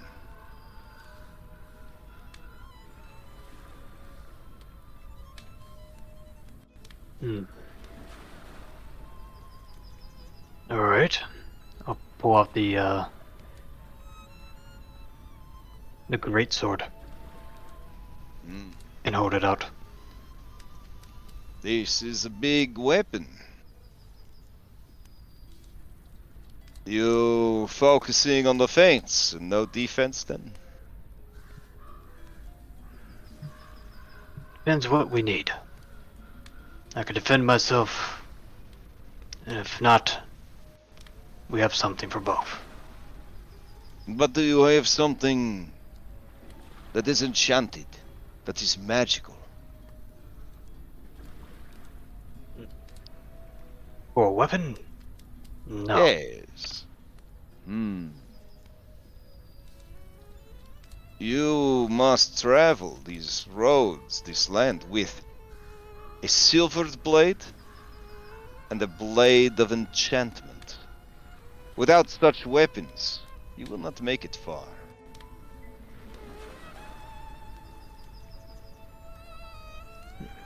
Thank you for the advice. Where do you normally find such instruments? Well, we find them as we travel, but you...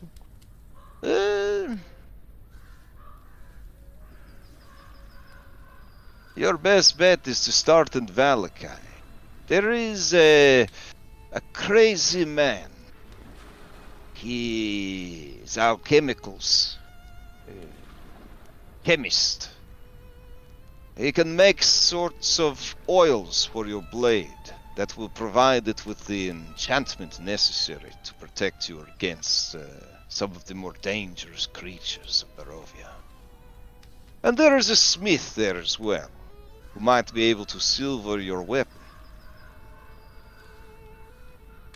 I would recommend you have those things before you begin to explore.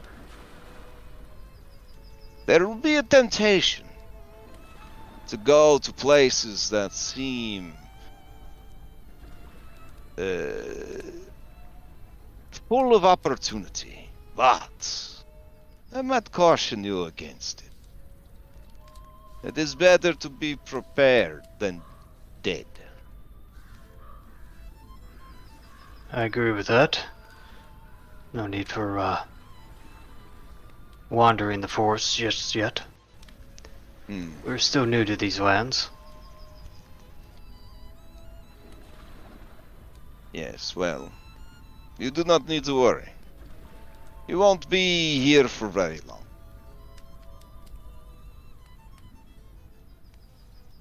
Yes, Outsiders we don't want to Don't trouble seem to you. laugh.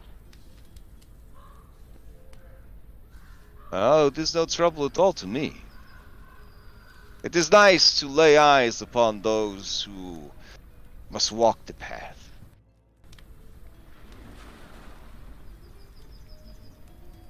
The path that the madam lays before them? The path that is laid before everyone. Everyone has a different path. Madame Eva just shows people the path that they are meant to walk.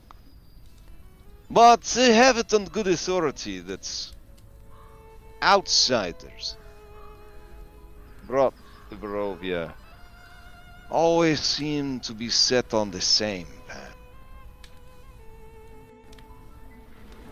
It is a bloody one. It does not end well.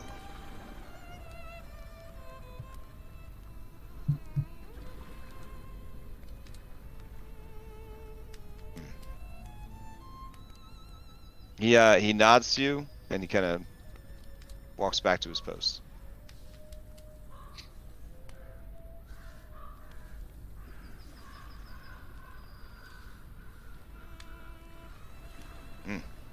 All right. So does anybody else have any other business here as they are kind of interacting with the Vistani camp? Yeah, Robin would approach Yosef. Mm-hmm. And she would, as she walks up, she would kind of give him a nod again and say, "Thank you again for welcoming us into your camp for the evening and for your hospitality. I was wondering, I have a couple of questions, and I was wondering if I could ask you." Of course, please. Ask away, Robin Keller. She will smile. She's going to say, we've heard a few rumors in our time here so far, and I just wanted to see if there was another perspective on any of this. The first is there's a missing girl, Arabelle, the daughter of Aragel. There was a Vistani that we met in Barovia that Radu asked us to investigate. I don't know about the politics of the Vistani or if this is a polite thing to ask or anything like that. He specifically mentioned that he had not had information that he had been able to get from your particular camp yet. So I wish to ask, and if this is a breach of protocol, I apologize in advance, and you can tell me to go if this is a problem. Radu came by and told us of the missing girl. He was distraught, as were we, for it is known that Arabella has the sight. She is a child of destiny, as it were. Her disappearance is heartbreaking, but it is not for us to resolve. We have kept an eye out, but I sense that she is much closer to home than they believe.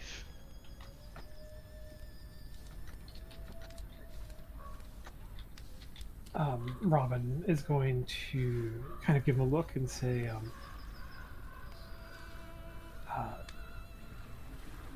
Radu did not seem to have any leads that could help him. Is there anything that your group knows or could point us towards that could help us create a positive outcome for this girl?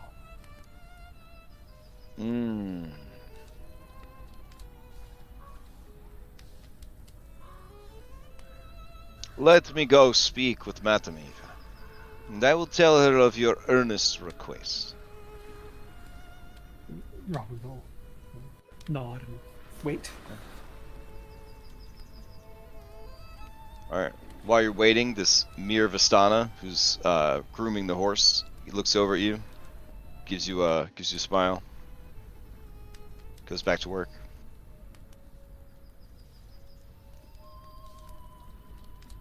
Time passes, and Yosef appears and says, "Well, that is interesting. Madam Eva says that you will find her near Valakai."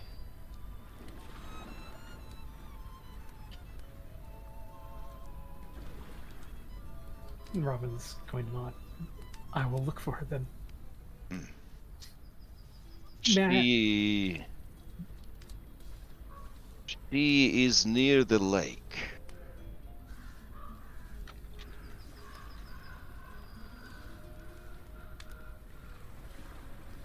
Robin, is intently committing this to memory and taking mental note of everything he's saying.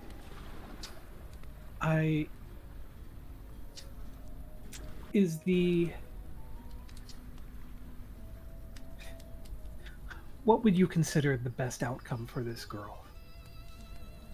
That she is rescued and returned to her family. She'll nod. Should you rescue the daughter of Ergal, well, that is a very powerful man to have indebted to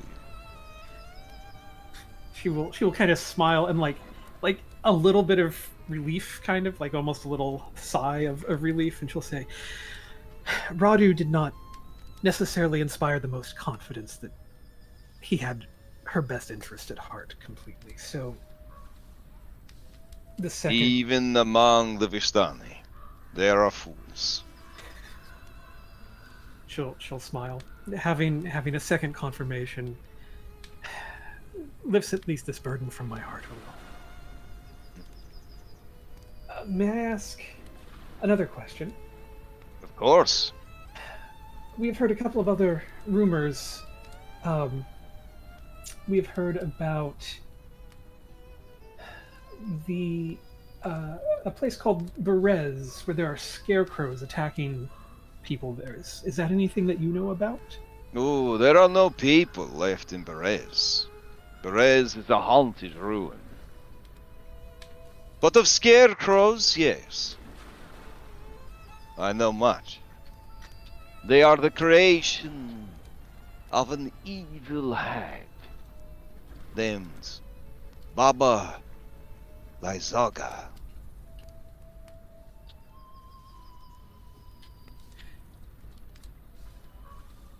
Robin is going to kind of shudder. On Earth, we have stories of a hag named Baba Yaga, who...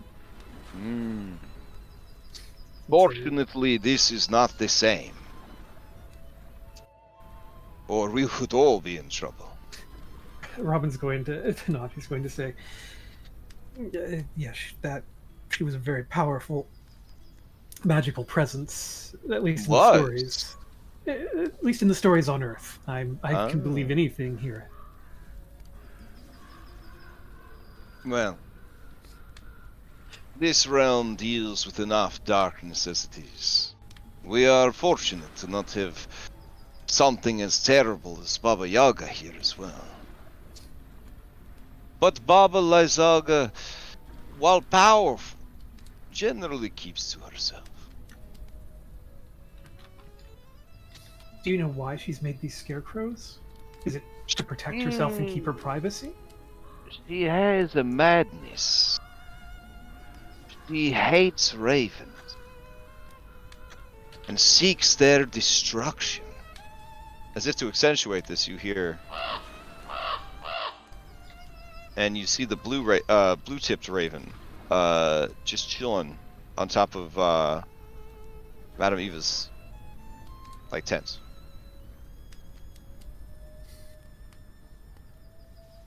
But the ravens, you see, are one of the few creatures that is not wholly under the control of the devil. The raven is a creature of good. And it is said that the ravens hold the souls of good people, who when they died, lingered on to guide and protect others. It is very bad luck to kill a raven.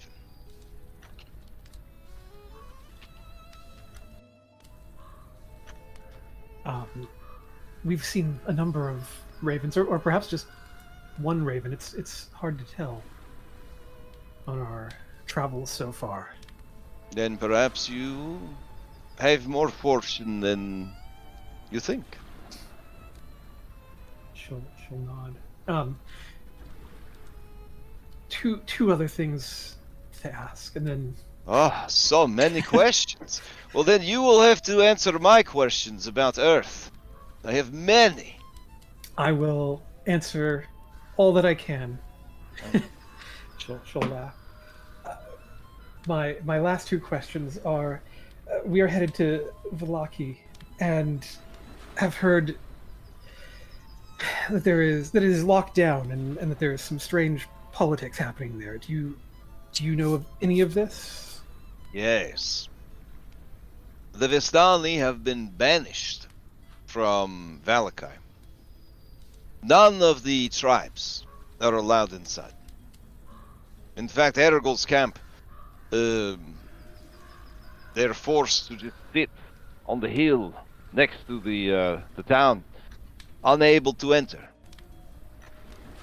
This vexes him greatly. For us, it is what it is. But as an old man who has traveled much, I know that when the heart stops, the beast dies. Velakai is the heart of this land. And their burgomaster has sealed them away. He has something up his sleeve, I think.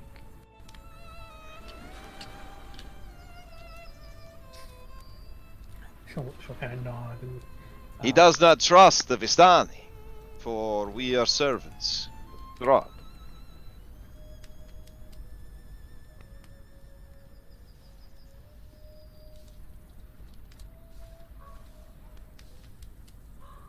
Yeah, she's not actually going to follow up on that, even though she really wants to. Yeah. But like that kind of feels like it might be one step too far of intrusiveness a little bit.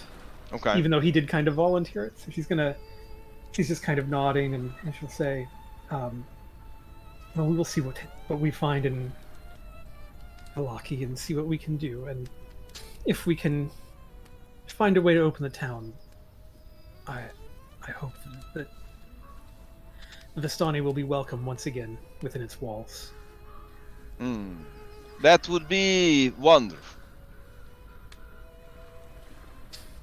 She's going to say that the last thing that I had was, we've already had some run-ins with creatures that have proven to leave a mark even after we've fought them. Specifically, we've had lingering illnesses and things. We've seen that holy water is very effective, and we were hoping perhaps that you might either have some or know where more could be procured. We are unlikely to part with what we have, since getting more will be quite difficult, given the situation with Valakai. But if you can get in, the chapel there can provide you with such things. She'll not. Understood. A couple more days on the road and we'll be there. Yes. All right. If you do not get distracted.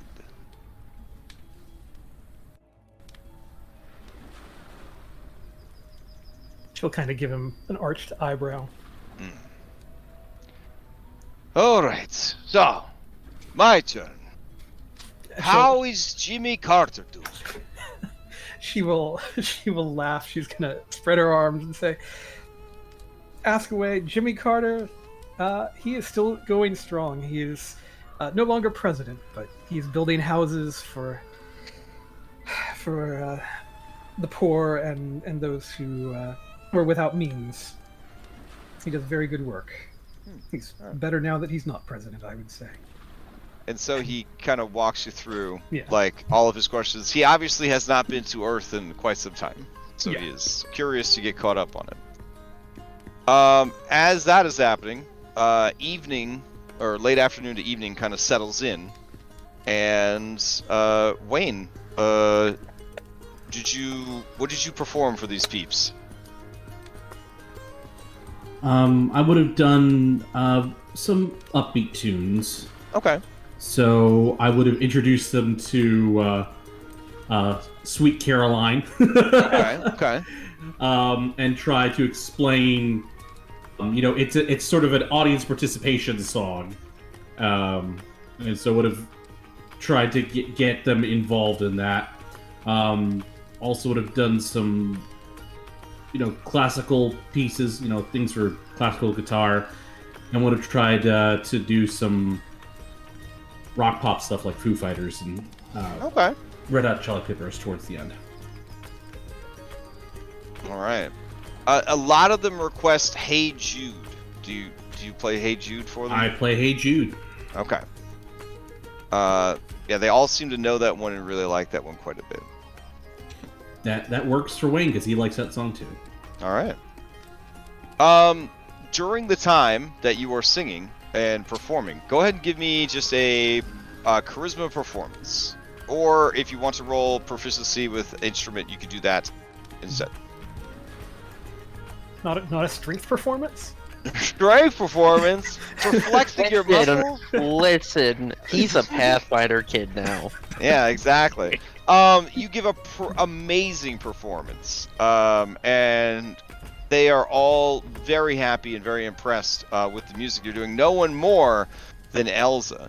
Elsa's an older woman; she's in her 40s. But Wayne, you've been around the block. You know what's going on. Elsa's definitely in your personal space, mad flirting. He'll flirt back, but not too hard. He's before coming here, he was coming out of a complicated relationship, so he doesn't want to necessarily jump into anything here. But it's been a very strange few days, and it'd be nice to spend time with someone. Okay. Well, she is all up, like, hip to hip in your space. Tries to get you to sing like a duet on a song that you both know. Accompaniment on like dulcimer kind of thing. Everybody's got their accordions out. A lot of dancing, a lot of clapping. Chris, over here with the kids. They are so happy, these children, and optimistic and full of life. It is like weird, and they're very well behaved because in Barovia people spank their kids like a lot. So they if they think about cutting up, they just look around. They know that they're going to get initiative dice rolled on them. So they're very polite to you, and they are very polite to each other. And so overall, it's just a really nice afternoon of kind of being away from all of your troubles and all of the danger and everything else. Yeah, if there's one thing Chris has a soft spot for, it's kids. So he's like being extra playful with them. He's, letting them stay hidden even though he obviously sees them for like just a little bit longer. And he's just playing along with them. Nice. Do Irina and Ismark and Anne like stay glowering outside the camp all the time? At some point, Anne would have went to go help set up camp with Jason. So, Parpool, he does look over at all the children playing, and it's very obvious that he wishes he could go play, but he does not. He stays arms crossed and angry, pouty look on his face next to Ismark and Irenia, kind of picking up what they're putting down. Is it possible that Wayne might be able to cajole Parpool to come over and join the circle? Oh, yeah, for sure. Yeah, he thinks Wayne's a cool guy, so... Yeah. I feel like at some point he would, say, Parpool, just give him a chance. Just come over, sing with us, have some fun. And I think at some point after Robin has spent plenty of time with Yosef talking about Earth, like, if she at some point kind of sees that Ismark and Arena are still hanging back and are kind of out and Wayne and is still playing music, and I think she would go over at some point and just kind of address both of them and be like,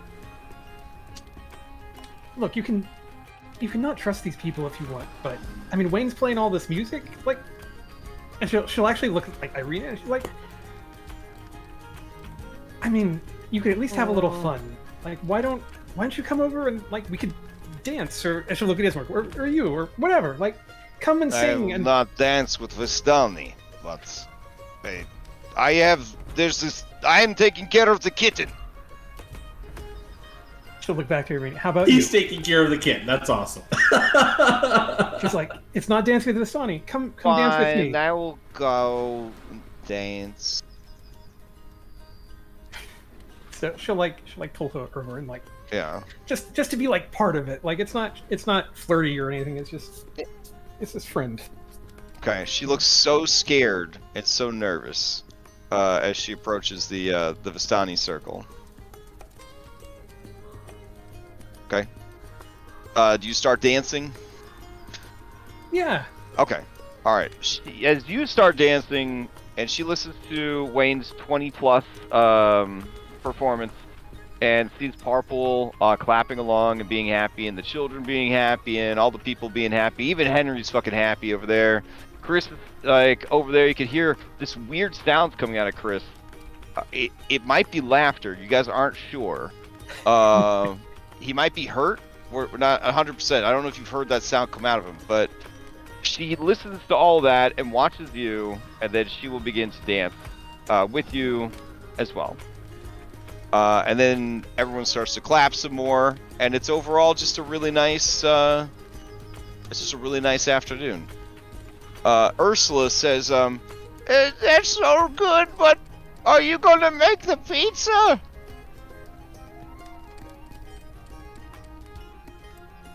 Wayne. I will try. Okay. All right. So Wayne, you have proficiency in cook's utensils? I do not. Oh, you would be making this with like flour and yeast and stuff, buddy. Like, without a recipe from scratch. You could certainly try though. Just give me a blind D20. Do they have tomatoes in Barovia? They do. They do have tomatoes. All right. They actually have all of the ingredients. Garlic and all that. They don't have mozzarella cheese though. Ooh, that's gonna be a tough one. Yeah. Or they got like goat cheese or? Yeah. Oh god, goat cheese. Yeah. Could be good. I click on the little ninja dude, right, before I roll? Yep. And you know what? Just for the heck of it, I will use Demon Inspiration. Man, those are our resources, bro. It's just Pete. I'm just kidding. Go ahead. Hey, I mean, building goodwill. This is the only good session we are ever going to have. Like, let's. Aw. It's so true, though. It's so true. All right, so just roll 2 d20s. they've got some Bronza de Burduf. It's a traditional Barovian cheese that's made from sheep milk, and they place it in the sheep's stomach, to ferment. You know, like after they kill and slaughter the sheep. It is slightly soft, but it has intense aromas and flavor. It kind of looks like Play-Doh a little bit. It's probably your best bet. In case you were curious, this is what Bronza de Burduf cheese. Alright. I mean, it doesn't exactly look like mozzarella, but it looks Okay. usable. Honestly, untrained, I mean, pizza is pizza, you know what I'm saying? Yeah. Even a bad pizza is good. You make a pizza, and you end up with enough dough that you could probably make 4 or 5 pizzas. They get a stone, like a cooking stone, and they put it over the fire, and you just cook one pizza after the other. It's just a simple affair: tomatoes, cheese, garlic. But the people are really happy, and the children, because you know, children in pizza, the children are flipping out, like they're so excited.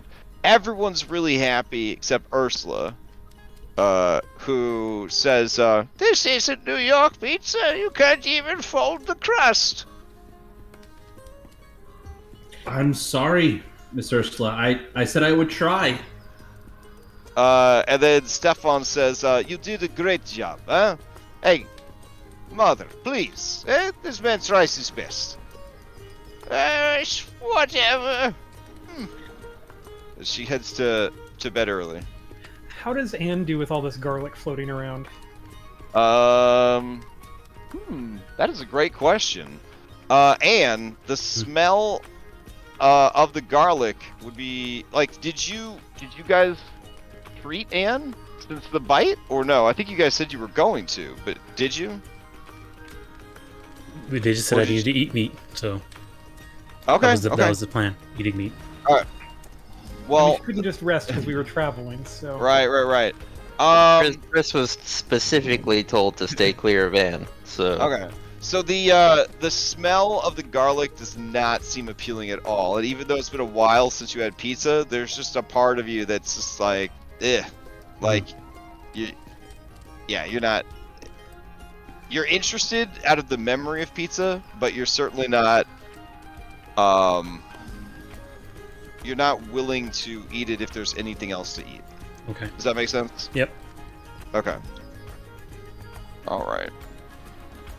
Oh, I guess we should toggle this on so you at least know where you're at. Okay. Okay. So, yeah, like time will pass and you will sort of head into the evening hours.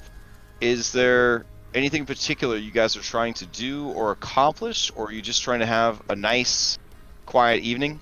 They do bust out some nice wine and vodka and brandy, and there's like a lot of drinking. As long as the stories about Earth and movies keep coming, and the free babysitting service is available, and otherworldly music and beautiful dance steps are available, they are very hospitable people. Yeah, Wayne will revel in having an audience and get into it. Okay. Would you say that you lean into it so hard you need to roll on the carousal table? Yeah, why not? Okay. Does anybody else become so entranced and let their inhibitions go to the point that they would need to roll on the carousal table? What is the carousal table? It is a table that helps you remember what you got up to last night. They made a whole series of movies about it called The Hangover.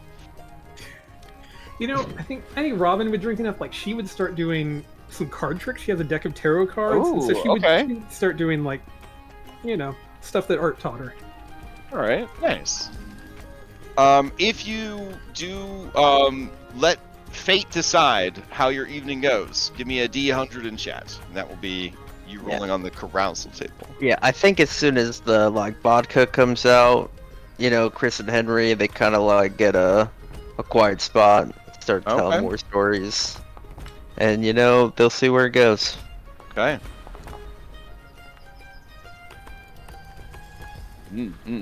All right. Anything from Anne, or? I think if Anne did anything, it wouldn't be that crazy.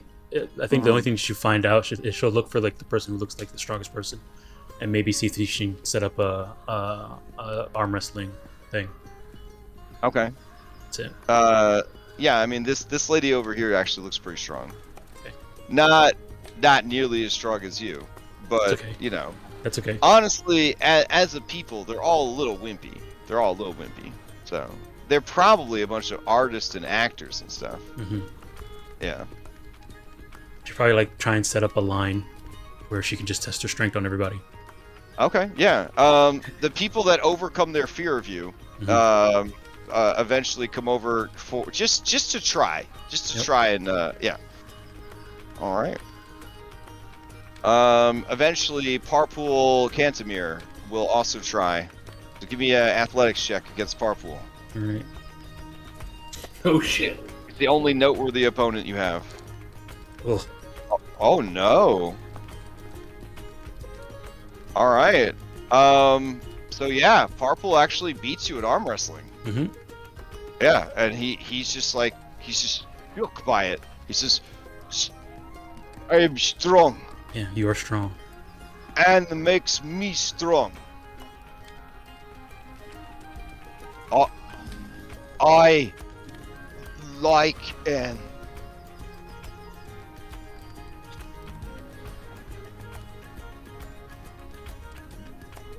Well, And then he Parpool, blushes real bad and he runs away. Say, Purple, it's just his back as he's, you know, like, truffle shuffling as far away from you as possible. Alright. Alright, looks like we've got 3 people that got a little wild last night. A little carousing. Okay.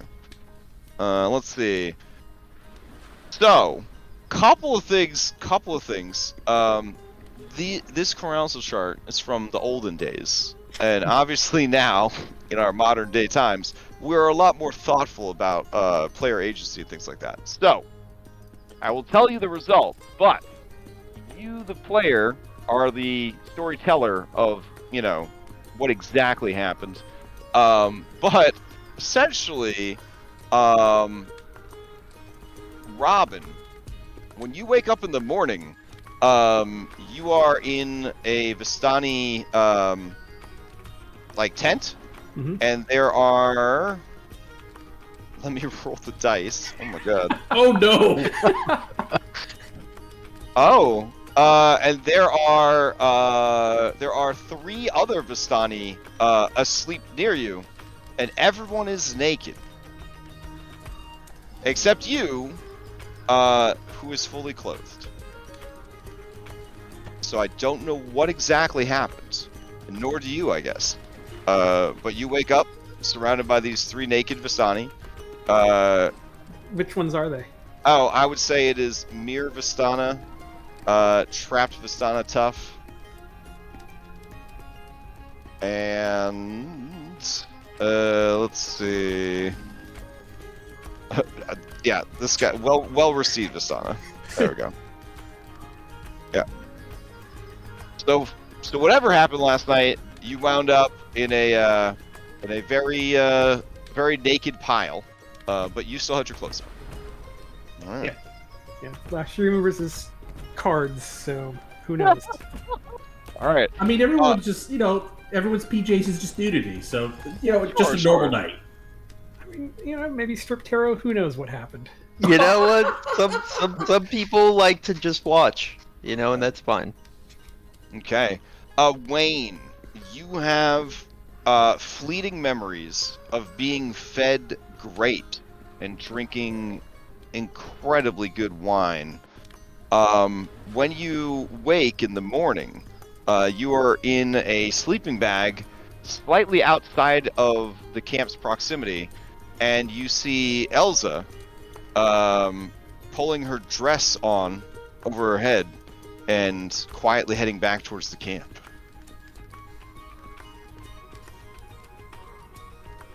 So I don't know what happened, but I mean, that's what you woke up to. All right. And then I rolled this Henry, but I meant to roll for Chris. Yeah. Oh. So I think Henry would also have a D100 if we can put our B team up to it. Yeah, sure. Yeah. Alright, I'll give him another one. Chris, hold on, I gotta pause the music. Chris, you wake up naked in the woods, about 100 yards away from the encampment. Looking around, each article of your clothing seems to be hanging from a different tree branch. The blue feather-tipped raven is there, and it's watching you intently. And as you wake up, it caws at you. Oh, hey there, Blue. I kind of rub my eyes. What happened last night? It looks away as if embarrassed.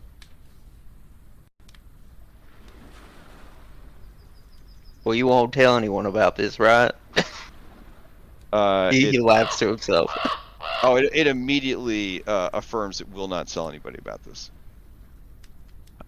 Alright, I will stealthily grab my clothes and Okay. show up at breakfast like nothing happened. The raven helps you track down all of your clothes.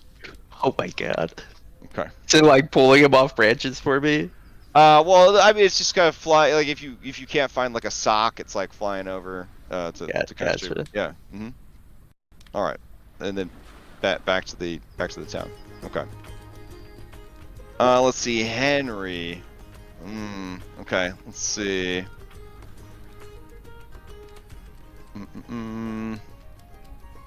Oh. Okay. Let's see. Henry wakes up with... Wow. Go Henry. 5 copper pieces he didn't have before. No shirt on, and lipstick stains on his chest. Hey, at least someone's making money. All right. Apparently, you set up a kissing booth. Nice. All right. I think that is all of the carousal. So I will say that you guys managed to make it through the night. Nobody got robbed. That's good. That's something that could happen with carousal. And you guys wake to the next day. Did we rest well enough to clear, exhaustion and whatnot? Yes. This camp is actually a sanctuary, so this is a place where you could rest and in the future even like level up here if you needed to. So if we didn't have any effects on us, we would be well rested. Yes, if you woke up and you didn't have exhaustion, you would be well rested. Is it possible for me to get well rested with this disease? Ooh, we do have to cover your disease. Give me a Constitution save. Does it have to be blind? Yes. Thank you for asking.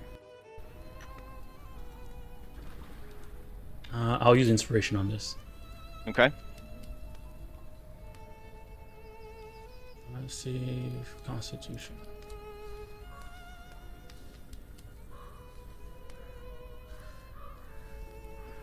Did it go through?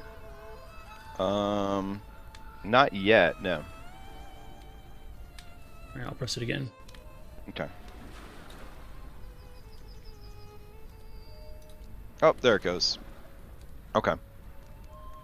So Anne, when you wake up, the light hurts your eyes. Okay.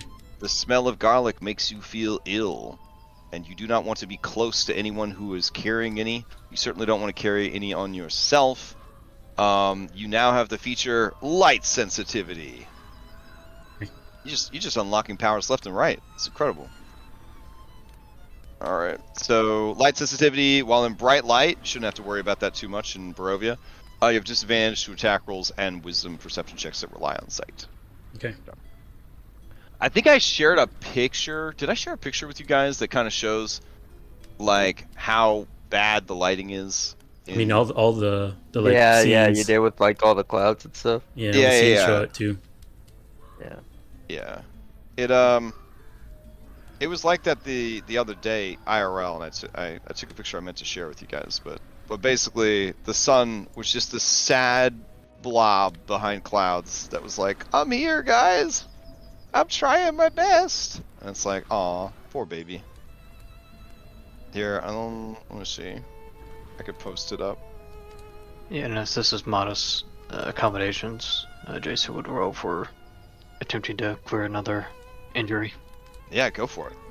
Question. So if we only had one exhaustion and the long rest cleared that exhaustion, do we get well rested, or is it you take a long rest without exhaustion? It's if you wake up from the long rest and you wouldn't have any more exhaustion, you'd be well rested. Oh, awesome. Cool. Oh yeah, injuries. Is there a way to add well rested to our characters? Yes, if you do the right click and grab different stats effects, it's in that menu. It's the little muscle arm. It's on Chris's token right now if you want to see what the icon looks like. Gotcha. Yeah. I think you can search for it too. And our BT it's members like can a get well. passion. It's on the bottom right of the box. It's the most bottom right. Okay, and BT members can get well rested also, right? BT members can get well rested also, yes. Lucky Dunbar.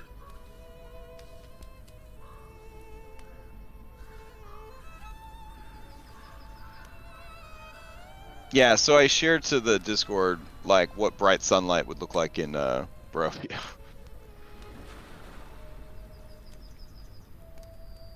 Aw. Right? Wow, I'm looking at my character sheet and I'm seeing positive numbers and it feels good.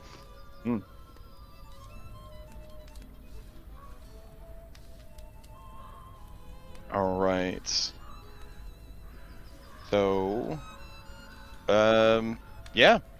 Eastmark is up well before everyone else, and he's kind of like packed up everything he could that wouldn't be disturbing people that were still trying to sleep. And he's definitely waiting by the horses and the cart, very, you know, like any day now kind of thing. The Vistani, who have no formal jobs or responsibilities, they are all probably sleeping in late. Some of them are up and about. As you guys are kind of preparing to leave, let's see, Ursula is standing over the the campfire and is kind of making a big ass bowl of porridge. And she says, If you're leaving today, you'll want your strength, so you can have some porridge. I hope you like raisins. That sounds wonderful. Thank you. Robin does not like raisins, but she will eat the porridge. fair enough. All right, Wayne, as you're getting your porridge, you see Elsa and Yosef embrace, and she give him a kiss, and he give her a kiss, and they kind of stand arm in arm, just sort of looking around the camp, and they seem content.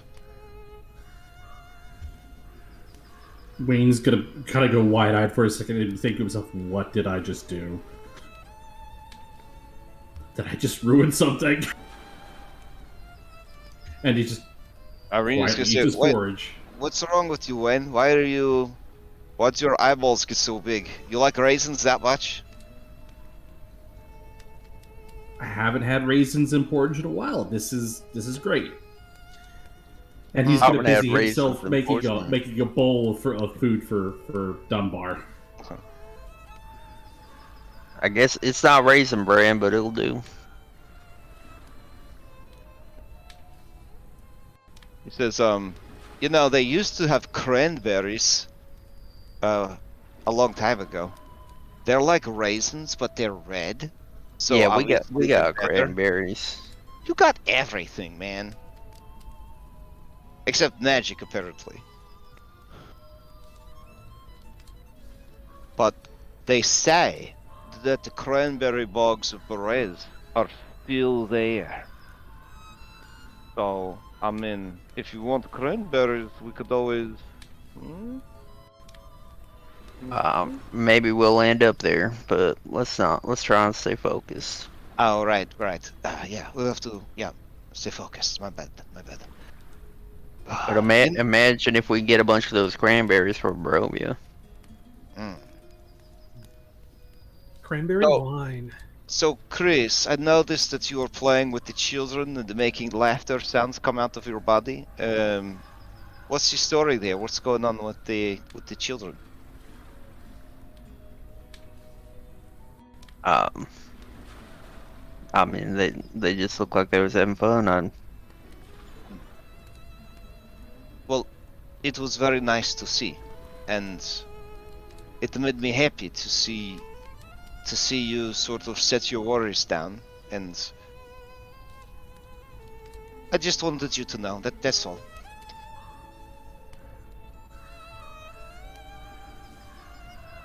Yeah, I don't know. It just made me want to get out of here and see my son that much more. Oh. Well, now that you met with Madame Ava, do you think that maybe you know what you need to do? You have a good idea of what happens next? I mean, I don't got a good idea, but I guess we know what to do. Well, don't tell Ismark this, but like, if you guys want, I'll travel with you even after we're done in Valakai, and like help you guys if you want. You're very capable. I think that'd be great. Oh, thank you. All right. And as you approach, everybody kind of backs away because they're still scared from your double 20 intimidation yesterday. Your double nat 20 intimidation. But this guy, he says, "You're a very big woman. You walk some sort of a path, barbarian, berserker." No. Just make sure I'm strong to protect the people I need to protect, but I don't think I've seen anyone as strong as you since I saw a giant. You will be very careful to run away if you see a giant. Huh? You're tough, but maybe not that tough. It shouldn't be an issue on the roads. They generally stay to the mountains. I'll keep that in mind. So where are you headed then? Valakai. What is your business in Valakai? Revenge. Oh, revenge! Well, I would not want to get in your way. Good luck to you then, giant woman. Take care. See you around.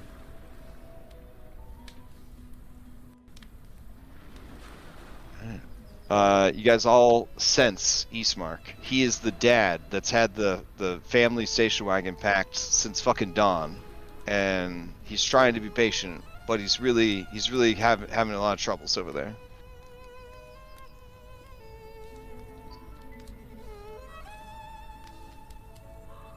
Do you guys have any other business here? Yeah, Otherwise, and just gonna grab her porridge, scarf it down, and then head over. Get ready to keep going. Chris will grab a bowl of porridge for Ismark. Okay. While having breakfast, Wayne will inquire about the availability of silver. Like, how common is it? I mean, making like silver bullets and things like that, and just sort of ask questions. Oh, yeah. So this guy, Gregory explains to you, here in Barovia, there is currency in the coins that enslave the masses. There is copper pins, but these days very few bother with copper. There is silver, there is electrum. This is like a silver and gold. There are gold coins, but they are only used to purchase larger things. And then there is something called platinum, which is like a white gold, and it is worth quite a bit of money. Basically like a gemstone in a way. It is a great way to show wealth without having to carry around so much coin. But other than the silver that makes up the coins, there is quite a bit of a shortage of silver. That is because the silver mines were all closed down. The werewolves, they hunted down and they killed all the silver miners. For obvious reasons. But the currency continues to flow. And there is no shortage of silver coins, if you know how to make money. People in the business of hunting lycanthropes, they will go and melt down the silver. Use it to silver their weapons. In olden times, there were wizards, and sorcerers, witches. They knew the ancient arts of placing magic inside a blade. A blade with magic does not need any silver, for it can strike through against any opponent, no matter how supernatural they happen to be. These days, such weapons are very rare. You might be able to find them in some of the ruins throughout the land. But there's no one left to enchant new weapons. Well, there is one. And he looks off in the distance, and you see in the hazy morning a silhouette of Castle Ravenloft high up on its precipice. Ah, I see. Strahd von Zarovich is many things. Among them is an enchanter of few equals. There was a time when he outfitted all of his agents, all of his most trusted warriors and blades with magical equipment. It is said that he could work such wonders that it would make even his rival Iceland the Lich quake with fear. It has been long and longer still since that conflict played out.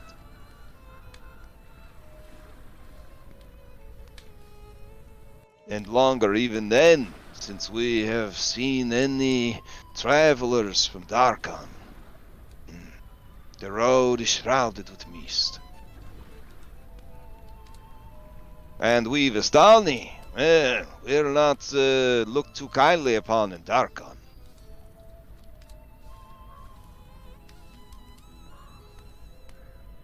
And then he kind of looks at you and says, but if you are in a hurry to find some way to deal with the many threats, your first step should be getting into the town of Isekai. You'll then want to track down the local blacksmith. He is a stubborn man, but he is very skilled at what he does. He should be able to help you out. If you don't mind a short-term solution, you can go and check with the apothecary. But they like their coin. Don't know how much you have with you, but you're going to need it.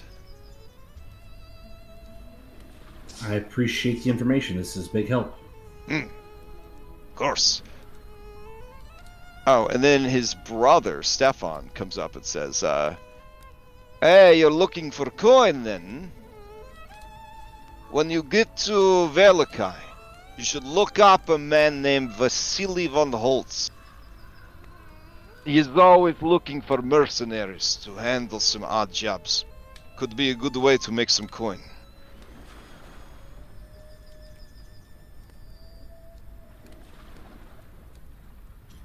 Thank you.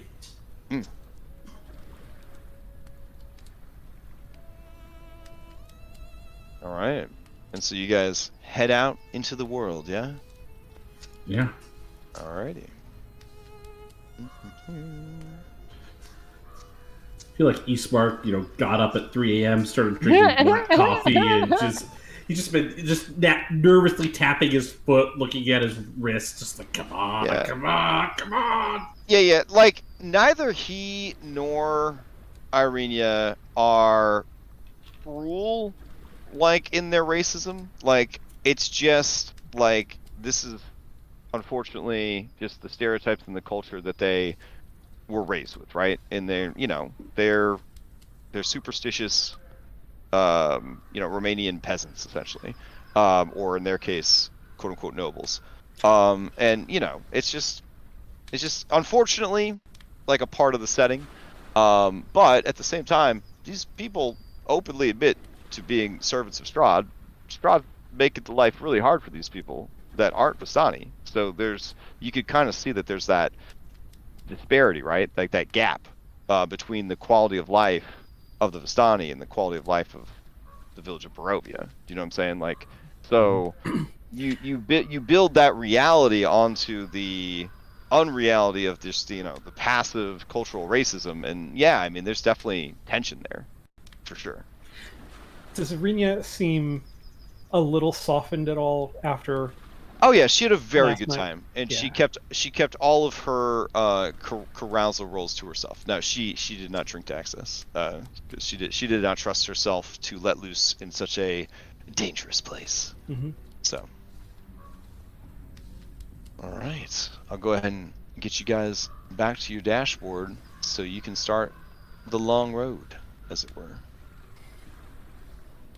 Once they're far enough away from the Vistani camp, Wayne would ask Parple if he had a good time last night and what he thought of the Vistani now that he had a chance to get to know them better. The Vistani a good music. Is good music. And there's good food, like pizza.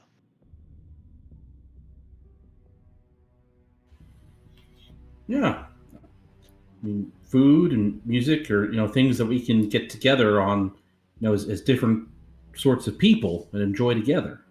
Yeah. They were very nice to let us stay and eat their food and drink their wine.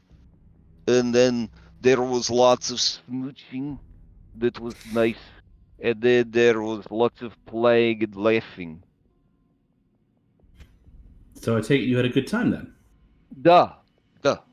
We still need nice.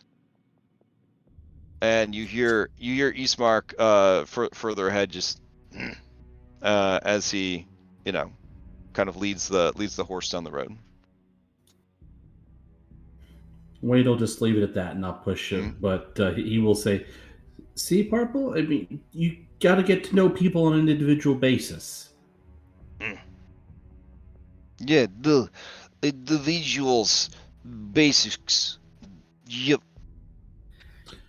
Do you know what that means? Individual basis? It means one-on-one, like you and I are talking as people. One person to another person. Yes, we are people.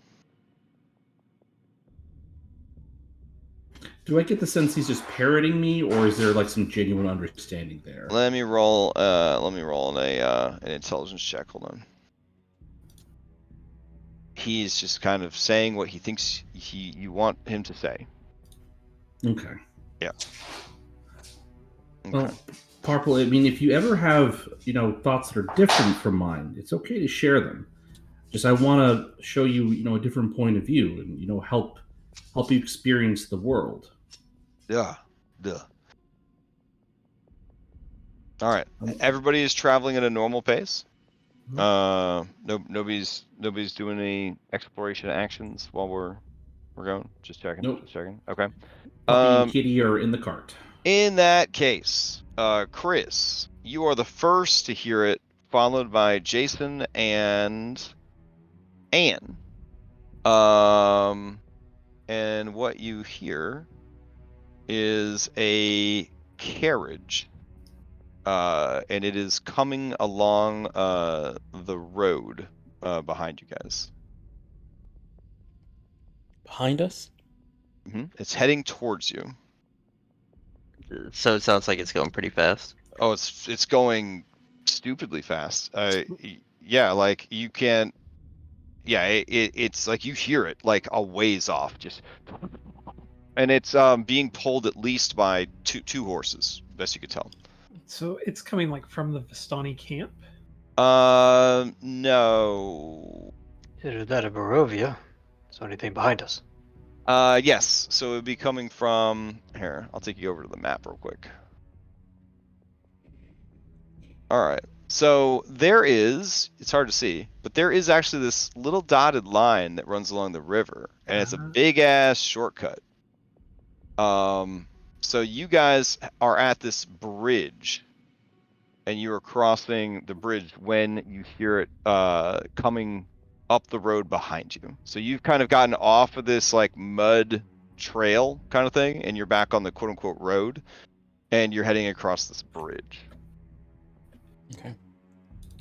Yeah. At Eastmark. Chris goes up to Eastmark and he asks him if he hears it. Yeah, it's coming. Did we get off the road or? I was gonna ask you that. We have to decide quick. So yeah, I mean, it's up to you guys. You can try to do a group stealth check.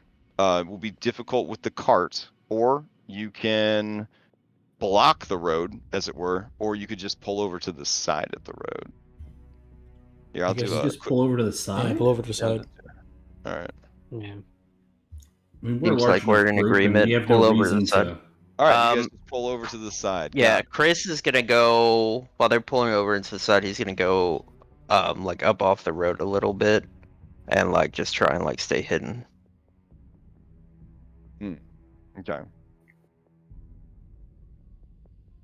Let's see. Like he definitely want a good vantage point of like what's going on the road, but he doesn't want to be seen. Would you go up a tree? Well, yeah. What do you? So you're gonna pull over because the bridge that you're getting ready to go across is essentially very narrow. Like maybe a cart and a carriage could, or a wagon could be on it, but it'd be a tight fit. Were we like on the bridge when we heard it before we? You were approaching the bridge. I'll take you over to the map. Then I guess if we heard it before we got on the bridge, we pull over to the side. Yeah, Okay. walk to the right. Yeah, and if there's like a tree that's like easy to climb, he'll climb that. Otherwise, he'll just Okay. hide behind the cart unless, if you want. Unless Ismark tells us to do something else, that all makes sense. Okay. Like Yeah, Ismark I mean, would know. well, yeah, Eastmark would probably just say pull off to the side,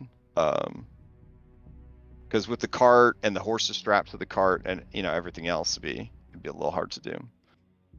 All right, let's see what we got here.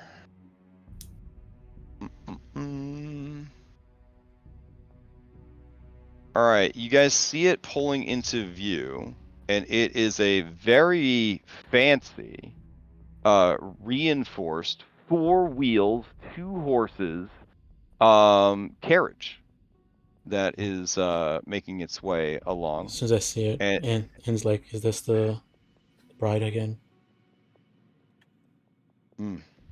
And it's going at like pretty breakneck speeds, but it seems to be slowing down as it approaches you guys.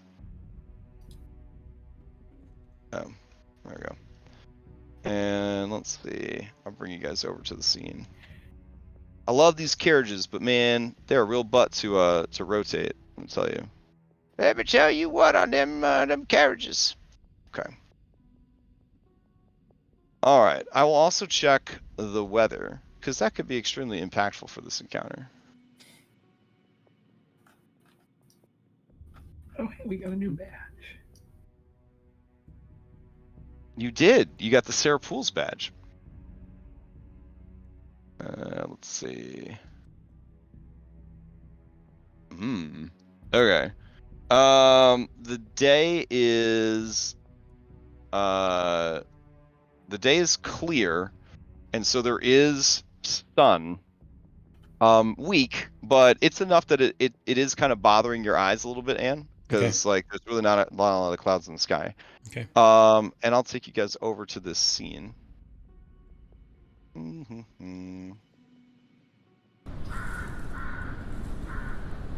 All right, so the fancy ass carriage, it seems to be driven by this dude or lady or person, just wearing closed-faced, full-on plate mail armor.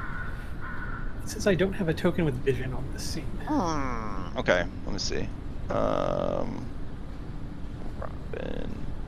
Bloop. Hey, I can see. Okay, sweet. And yeah, the carriage kind of, it kind of pulls to a stop, and the driver just sort of doesn't say anything, just tugs on the reins. These horses, they have, their eyes are just all black. I mean, I don't think that's that weird for a horse. I don't know what horse eyeballs look like, but these particular ones, they're all black, and they are frothing like at the mouth, and there's just sweat pouring from like every muscle of their body is just damp with sweat. And it seems that these animals run fast and hard. The wheels of the carriage are all reinforced with like steel. And I mean, it seems like a really, like, as far as carriages go, it seems like a real nice situation. As it pulls to a stop,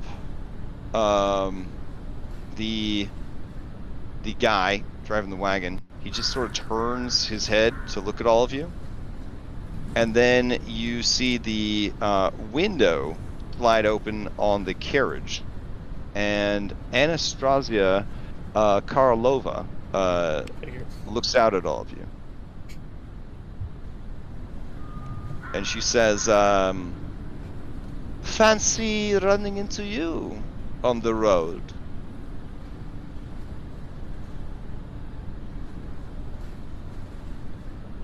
This is middle of the day.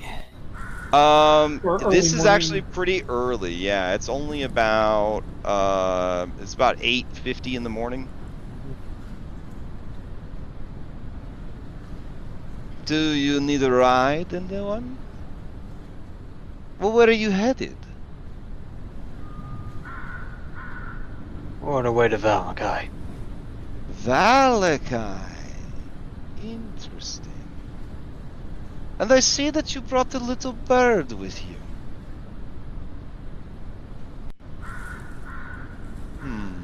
Yes, we're favorable to ravens.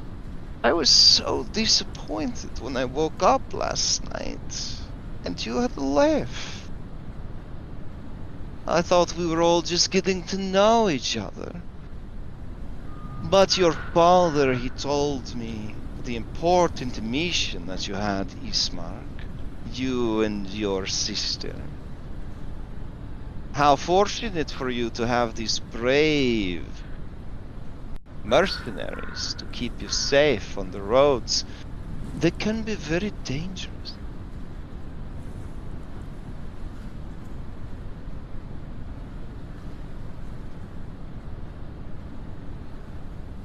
And we wouldn't want anything bad to happen to you, would we?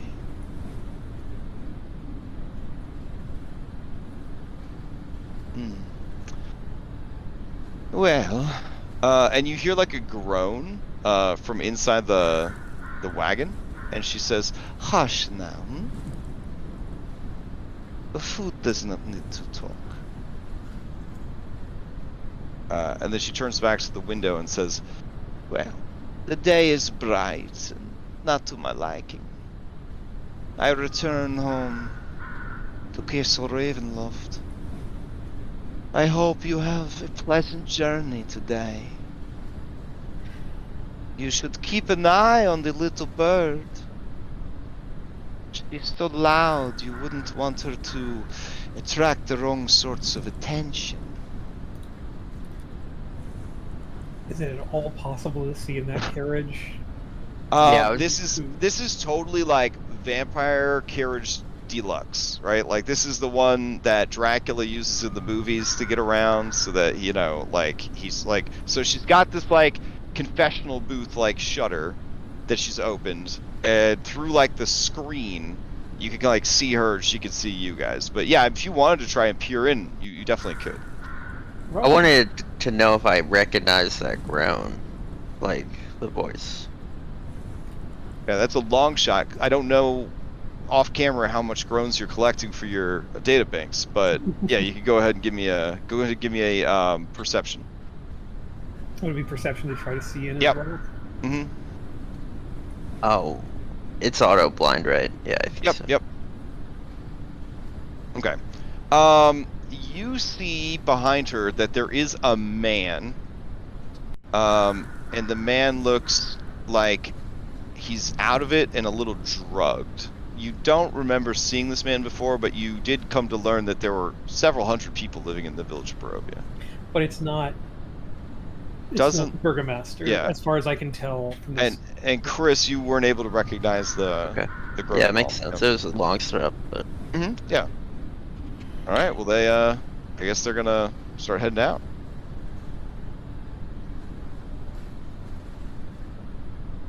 And there they go, across the bridge. The magic of paper dolls and Foundry. Okay. So that just proves that vampires don't have a problem crossing running water. Because was a myth. She's on a bridge, but yeah, yeah. Well, even on bridges, like I don't know. That's like something that Wayne remembers. Oh yeah, That's a thing. I didn't know that was a thing. That is a thing. Well, maybe we need to get together and share all our vampire lore, just in case. That's the thing, this is another game. It's all myth and supposition. Yeah, I You don't mean, know but what's our stories versus what's real here. Yeah, I mean, but you saw what happened when we fought that fledgling. Like, myths and supposition might be all we got. Fair.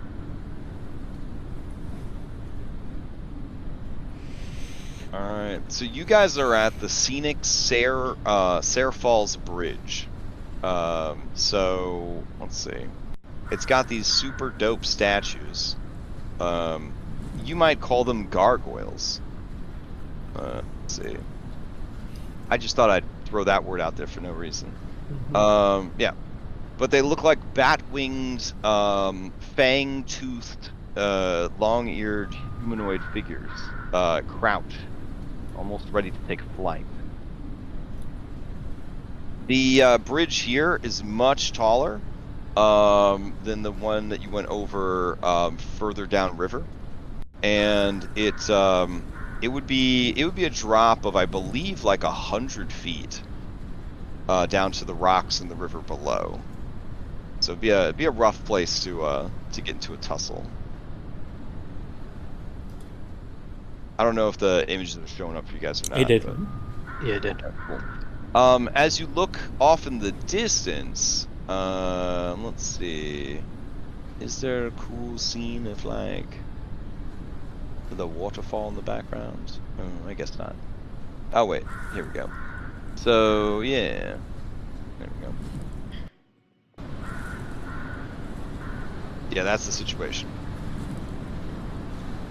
So you've got the gargoyles on either side, the bridge, the river flowing below, and then the waterfall off in the distance, higher up. It's beautiful in like a gothic horror kind of way.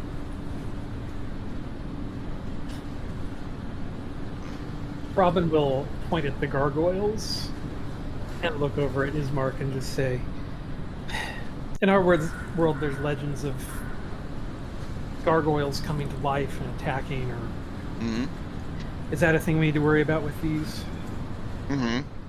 Yes.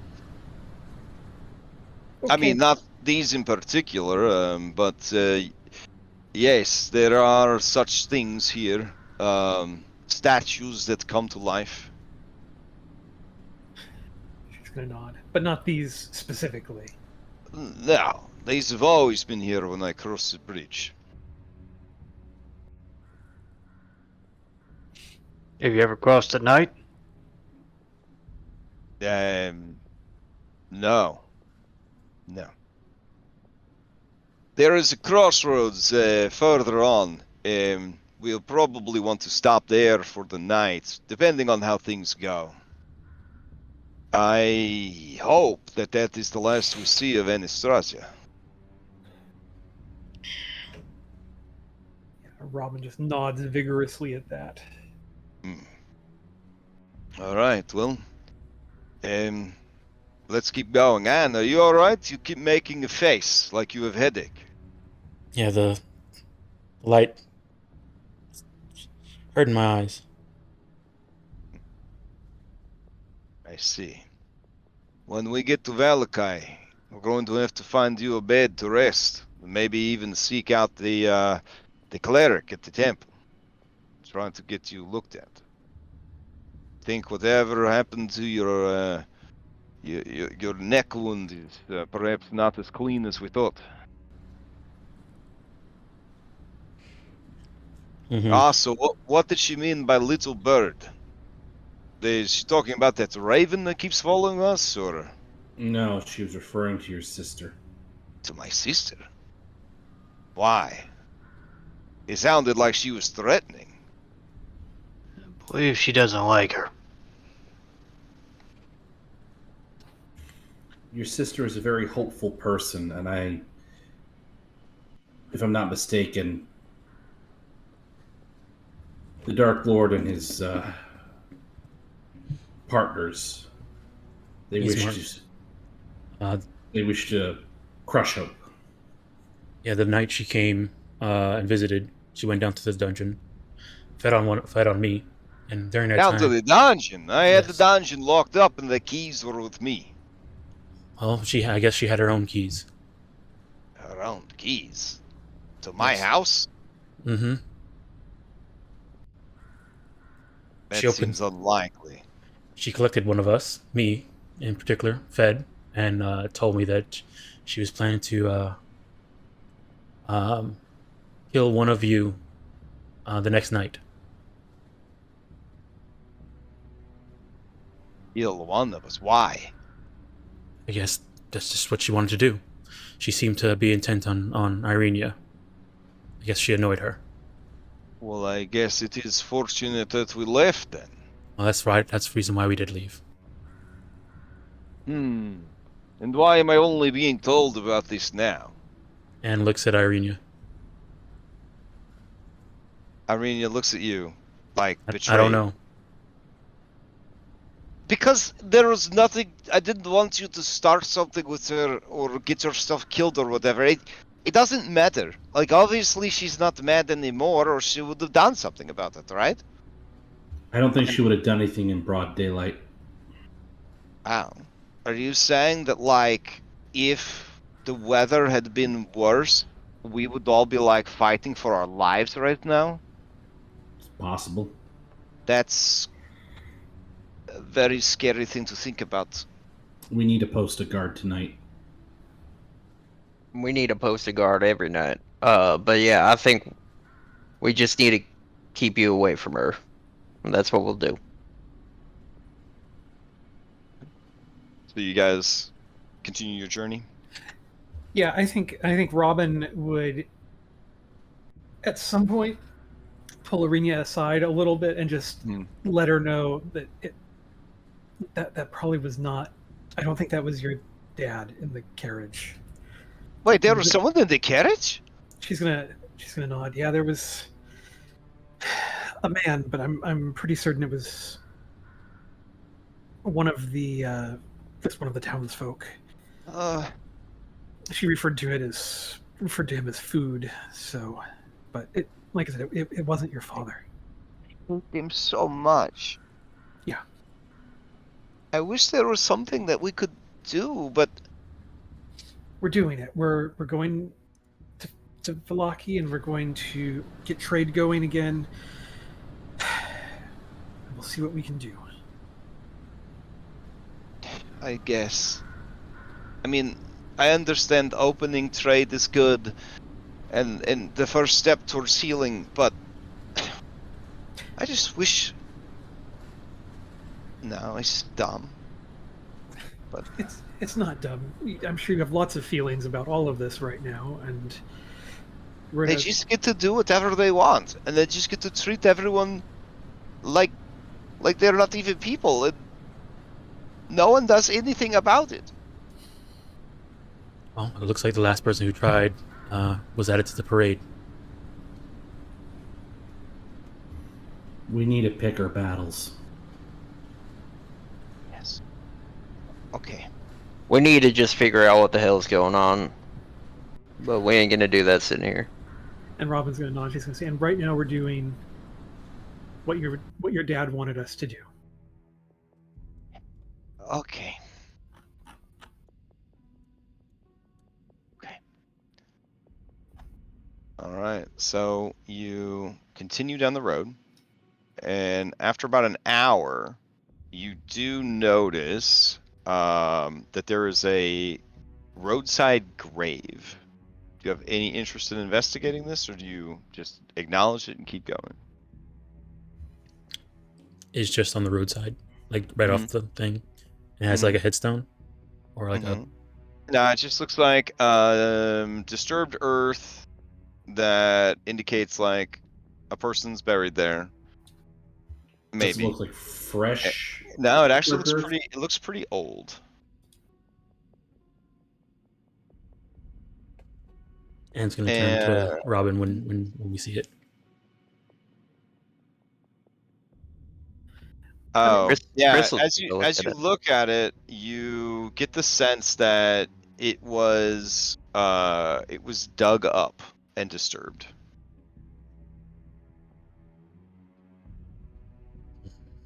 And you said there's no headstone or anything like that. No, it looks like they had a little stack of rocks, but no, like discerning like who was buried there. Can I tell if it looks like it was dug up, like by an animal, or if it was dug up by like a shovel, like using a tool of some kind? Give me a survival check or investigation. I'll go for survival. Okay. Chris, you get the sense that whatever was buried there dug itself out. I'll relay that to the party. All right, better keep going then. Yeah, I think let's move on. Okay. Right. You continue traveling. It's been about 3 hours at this point. And let's see. Okay. You guys arrive at the gates of Barovia. Let's see if I got these. Do we have a scene for your? No. Okay.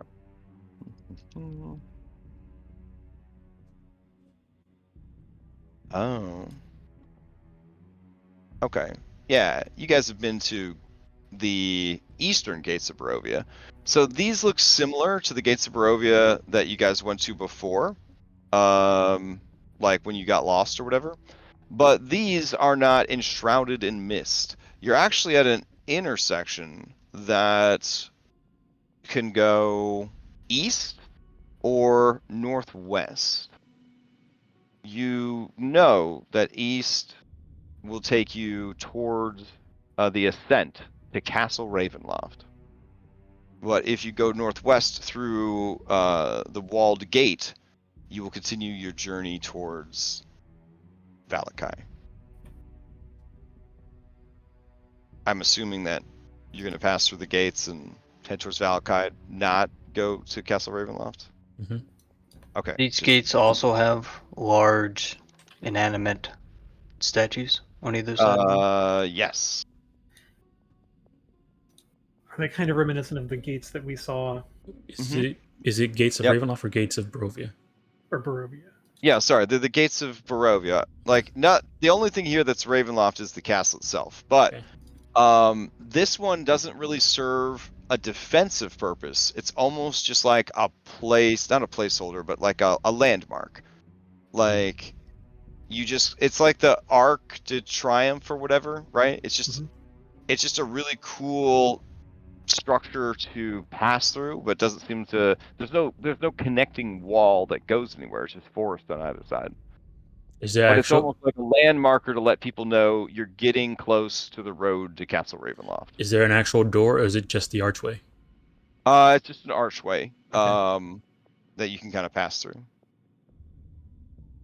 All right. So you guys continue your journey, and let's see, from the Barovia gates to, oh, okay. So you travel for like another 2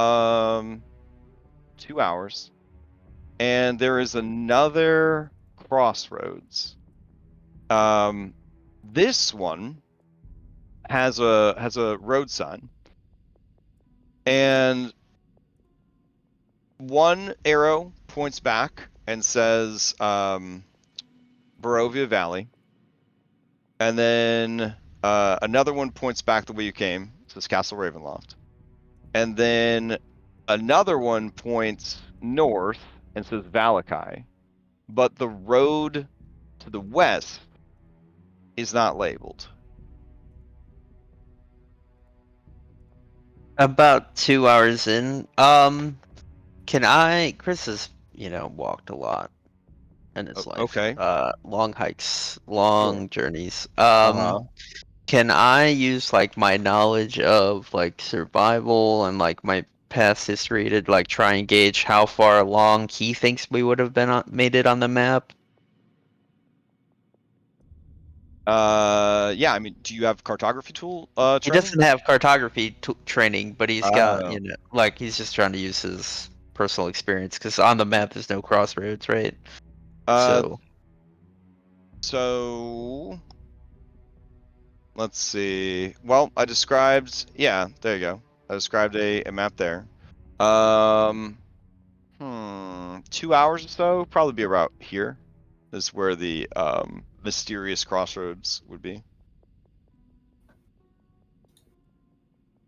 Okay.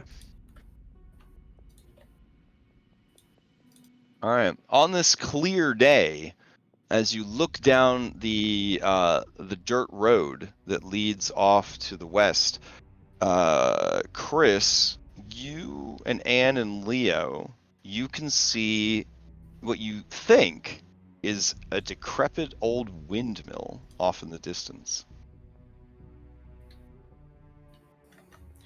What were the directions on the crossroads again? So south/east would be Barovia Valley and Castle Ravenloft, and then north would be Valakai. But nothing to the west is labeled. Yeah, it just kind of points in that direction. And there is a road or path heading west, though. Yeah, like there's like just a dirt road that kind of heads off the main road towards Well, towards and the that's windmill off in the distance. oh, okay. Ah, to the east. To the east. The windmill? To the east? No, it's to the west. To the west. Yep, down the road that goes west towards the windmill.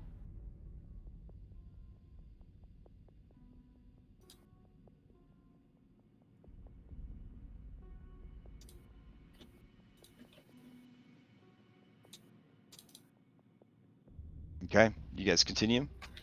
I think we continue. Yeah. Yeah, I think Oh. we go north. If the sunlight's on our side, we continue. All right. Let's see.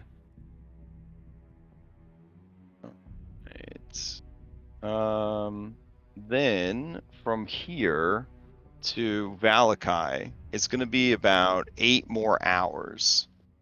So it is already 1 in the afternoon, Is this and you've already traveled for a while. What? Is this the crossroads that? Eastmark mentioned camping at. Yeah, he says if we stop here for the night, tomorrow will be a full day's travel to Valakai. We can push though, and it's just that this is nice and open, and further down the road we'll be back in the forest. We made such good time today with the shortcut by Tser Pools. I don't know. I didn't want to push it though and try to get there tonight because it would be very hard travel. You say it's still another 8 hours at least? At least from here, yeah. We can still push on though. I mean, we've never done this journey before. I will lean on your understanding, I think, of the trip ahead. If you think it's better to push a little harder and get to the safety of the city tonight still, that's one thing. But if you think the woods approaching the city or on the journey there at night would be too dangerous, I'm fine if we camp here and do the journey tomorrow. Do you really think this is the safest? I mean, we're right on the open, like anything could see us. Yeah, but we can see anything. Well, nothing could sneak up on us here. But we got nowhere to hide. But the things that would hunt you in Barovia don't care if you're hiding. They'll just sniff you out. Nowhere is safe, Chris. Except what you can see.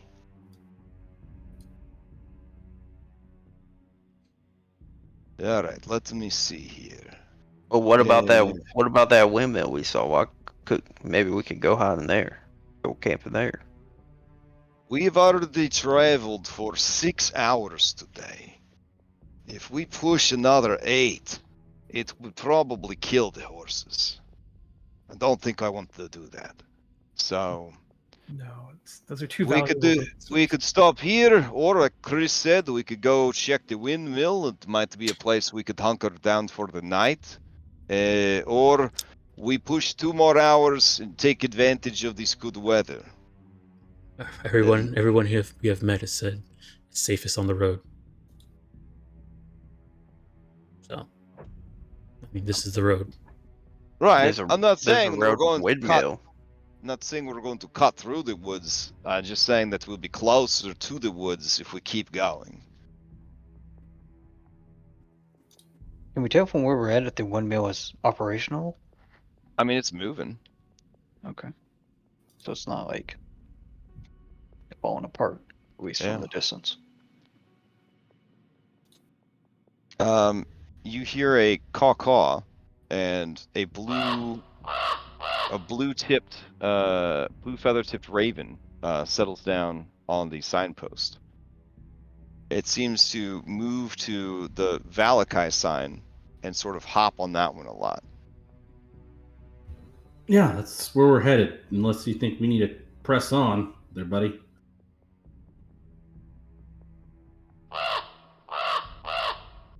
It pecks at the sign that says Valakai.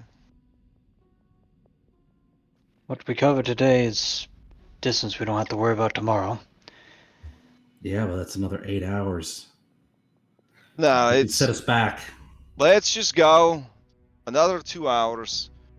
We'll find a good place to set up camp on the side of the road. Hopefully it's not too close to the forest. And then we make it through the night. And tomorrow we make it to Valakai. Robin's going to nod. She's going to say, the Vistani told me that the crows are forces of good, that they are not under the sway of the Dark Lord at all, and that their souls of good people inhabit the crows. I think we should... They're ravens, but ravens. yes. I think we should pay attention to them as much as we can. All right, we ride out, and then you guys continue. All right. After 2 more hours of travel, it is time to find a place to camp. Okay. So, someone should give me a survival check to see if they could find a decent place along the road to camp at. Coming your way. Okay. All right.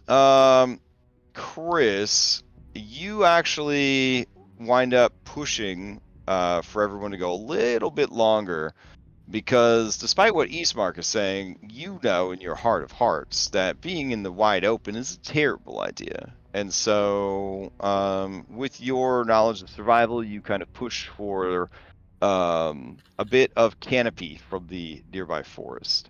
And then you feel that you have found a decent place to set up camp on the side of the road. Yep. Right. Let's see.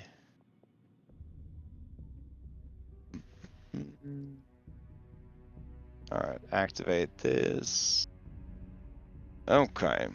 I think we've got the camping. Ah, we gotta throw camping on there too. Hold on. Camping. There we go. Drag this out. And we'll do. All right, cool. So let's see. As you guys settle into camp, I need somebody to set. Let's see. Making a camp. All right. I need everybody to contribute towards making the camp. If you, I need at least one survival from somebody. It is not the same survival as the ones who select the campsite. So, but all 5 of you must contribute towards setting up the camp. I can do the second survival. All right. Robin's got athletics as well. You're on the road. The weather is decent. Wayne will use sleight of hand to help put up the tents, like tying the ropes ropes and off shit. and whatnot. All right, sounds good. Can I use stealth to like try and like give us like decent cover? Maybe like use some like brushwork to like hide up the tents and make it look kind of like natural. It turns out that setting up like camouflage and stuff like that, and cover and all that would actually still fall under survival. Okay, so could I just do? Can there be more than one survival? Oh yeah, it's good to be more than one survival. Did Okay. that roll come through or no? Yep, it came through. All right, so there was only one failure, so that means that it is going to be DC 10 for camp activities tonight, which is not bad. So we need somebody to be designated as the lookout. Robin can look out. All right. Robin, as the lookout, go ahead and give me an intelligence survival, and then go ahead and give me a perception.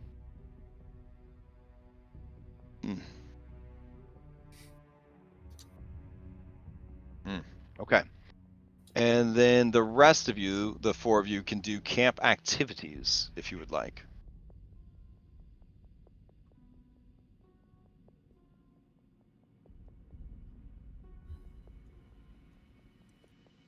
Can we get a refresher on the activities? Yeah, the Ooh. document is right right here. here. Oh no, I have it opened up and it. Oh, it's all the way. I had to scroll down more. I see. I'm sorry.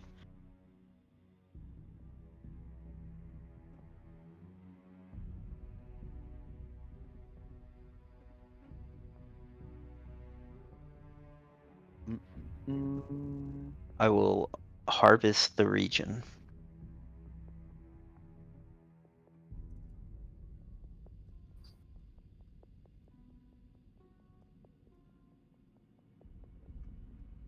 Okay, so you're gonna harvest the region. Yep. I got Okay. us one of the things we bought was an herbalism kit. Cool. All right. Go ahead and give me a blind roll with that, or with nature.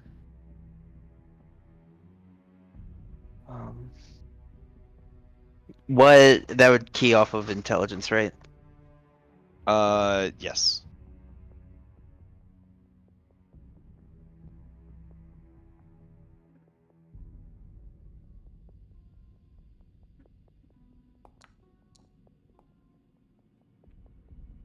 All right. Yeah, that was a good check. Let me see what you find. Everybody else, you can go ahead and roll your checks. Wayne would like to try his hand at cooking again. Okay. Buoyed by his success last night. Can we say last night's success would count towards becoming proficient with cooking, or are we not there yet as far as learning new skills? I mean, yeah, if you want to start learning a new skill, you just follow the rules for it that are in the crafting stuff, the Solasta crafting document. So it'll say like you can declare a skill that you're trying to learn, and then there's like a tuition fee essentially that you pay at some point during the training to finish up the process, and then you have to get a certain number of checks to do it. So yeah, if you want to start learning cook's utensils, you certainly can. Yeah. Okay. All right. So let's see. Would that be wisdom or intelligence? So learning instead of crafting. Cooking is definitely intelligence. You can use the same system learning things. You could begin learning one thing any given time. If you change what you were learning, you lose all progress gained thus far. I must start again. You can alternate between learning something and crafting something. You can learn a number of things equal to your proficiency bonus plus your intelligence modifier. If you want to learn something new, you must forget something else that you have learned this way. Learning costs gold. You need to pay this cost before completing your training, or you cannot complete the training. The cost is abstract, covering equipment, lessons, etc. And let's see. What can you learn? A crafting tool. You must own the tools. Do you have crafting, cooking utensils? I don't have cook's utensils, so. All right. But we bought him a pot. Eastmark has cook's utensils. If you would like to ask him to teach you, he might do so. I will ask Eastmark to teach me. Okay. Eastmark says, I will need a persuasion check.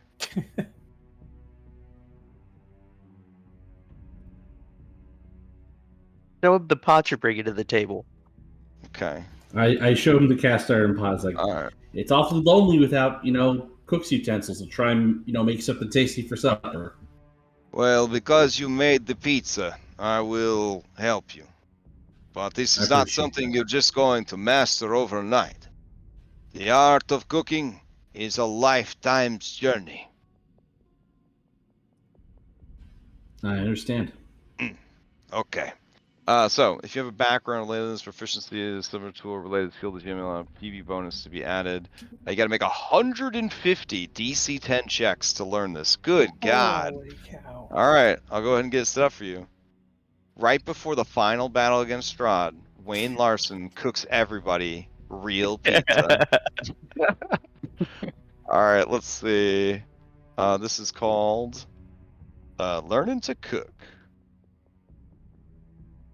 All right, and the current progress is 0, and it is an ability check, and it is an intelligence check, and it is a DC 10, and you need 150 of them.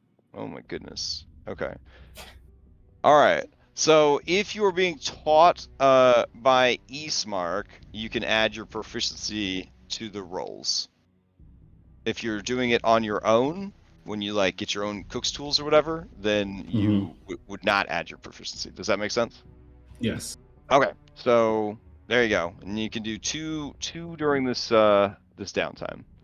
All right. So since it's being taught, will be with +2. Okay.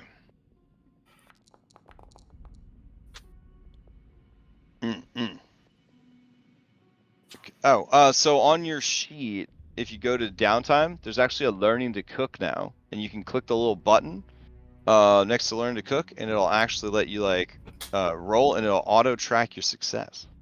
Oh. Yeah. And now that you have this set up, you can just track this stuff all now. Oh, damn. Okay.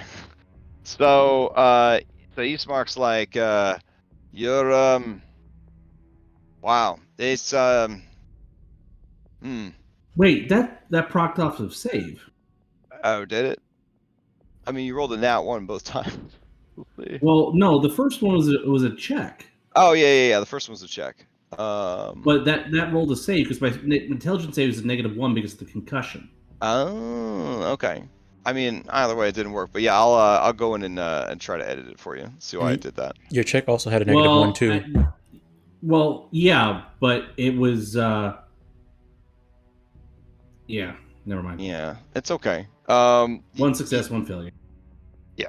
So overall, he's not too impressed. He says you have a long way to go, and that's what you guys work on. All right. Okay. Did anybody else have any camping activity they wanted to do? And I think Anne's gonna try and tell a story Okay. about Dan. Aw. All right. Give me a charisma performance. Just a -2 to this. Oof. Yeah. Yeah, it's not a very good story. It's kind of sad, and you seem kind of angry while you tell it, and nobody feels inspired at all by it. Okay. Anyone else have any camping activities? Just waxing and all, dude. Okay. All right. So, let's see. We're at time, but we'll leave off on a bit of a cliffhanger here. I will let you know the herbs that you found next session. But Jason, that is a successful relaxed solitude, so you get inspiration. Robin, around the 5th hour that you are keeping watch. So we'll say that you set up camp, and then 1, 2, 3, 4, 5.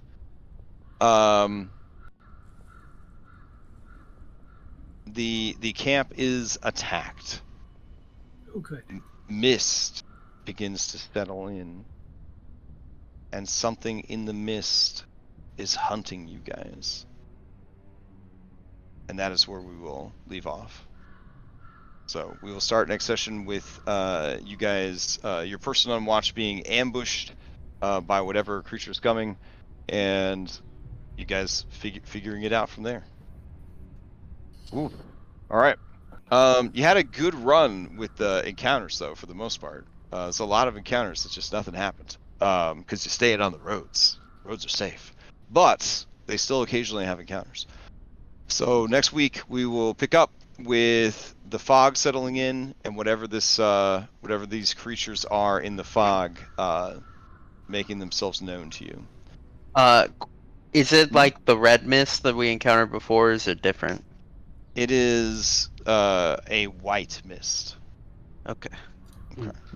It is a fog. It's a fog essentially settling in. All right.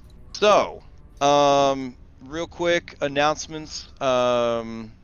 Tomorrow night, Rhyme of the Frost Maiden continues. No vodcast from me and Dom. Saturday morning, Red Hand of Doom continues. Guest streamer. Actually, we're calling Rhyme where people are have other obligations. Oh. Well, shit. All right. Nothing's happening tomorrow night. Saturday morning, Red Hand of Doom. Guest streamer, Red Cobalt Gaming. Tomorrow, Saturday nights, we're playing a bunch of Solasta. Sunday morning, we've got Curse of Strahd Daybreak, and Sunday night we got Mythic Odyssey. Monday night we've got Odyssey of the Dragon Lords Prime, and there will be a 4-hour prep session in the morning on Monday. So boy, that'll be fun to tune into. But basically, gonna try and power through the rest of the campaign prep, get as much of it done as possible.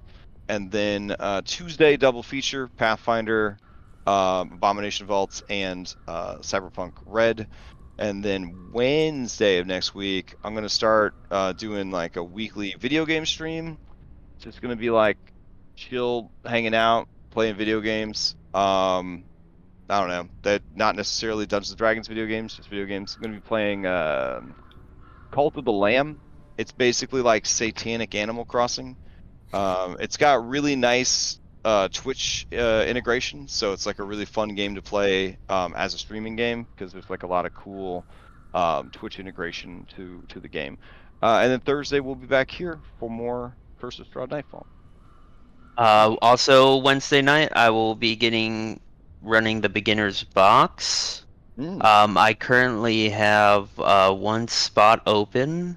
I had some people that expressed interest, so I'm reaching out to them, but that was like a long time ago, so I'm not sure if they're still interested, especially with all the beginner boxes that have been run on the server. So if anyone is interested, let me know. But yeah, that's gonna be fun. It should only be like 2 to 3 sessions tops. But come learn PF2, it's a lot of fun. All right, sounds good. Anyone else have any announcements before we adjourn? For Tuesday, the Cyberpunk game, they just finished Chapter 1, and they're going to get ready to start Chapter 2. Okay. The name of that chapter is called Agent of Desire. Agent of Desire. Yeah. Okay. Sounds like they rolled well on their carousing table. Yeah. The carousal results are pretty bananas. Pretty bananas. Like any old school table, like getting the high numbers is especially interesting / dangerous. Yeah, I mean, I woke up naked with a raven, so I don't know what happened. Could have been worse. Yeah. You could have accidentally killed the leader. You know. Is that actually a thing? Probably. I have not read the table, so I don't know. You need to watch Curse. You need to watch Skull and Shackles. Oh Skull and man. Shackles. Oh god. Yeah. They lived and died by the carousal tables. Their destinies were firmly in fate's hands. They had no. It was very Jesus take the wheel campaign. So, all right, cool. Well, I guess that's it for announcements and for the game. Congratulations on still being alive. And you're almost there. You're almost to Valkai, and that's where it really pops off, because you can kind of go anywhere from there. Oh, what's up? You gotta get into the city first. I don't know how long Anne's gonna last. Me neither. Wow. I mean, with that attitude, come on, Anne's so strong though. I mean, Wayne's a puny little weakling. He bounced back from that ish. Oh, are you worried about the disease, or are you just worried about just Anne's attitude getting her in trouble? No, well, Dom's player hearing about the danger of this lady who she's made a vendetta against. Oh. I don't know how much of that's been shared by Robin. Yeah. Yeah, where Ultimate Quest NPC is like, oh, well, I guess you're fucked. Like, yeah, okay. Woman and her daughters. Let's not forget that, and her daughters. Yeah, I wonder how many daughters she has. Roll the daughter table. 3 is always a good number. Yeah. Anyways. Okay. Assuming Anne even survives this next fight, because again, these encounter tables run the full gamut.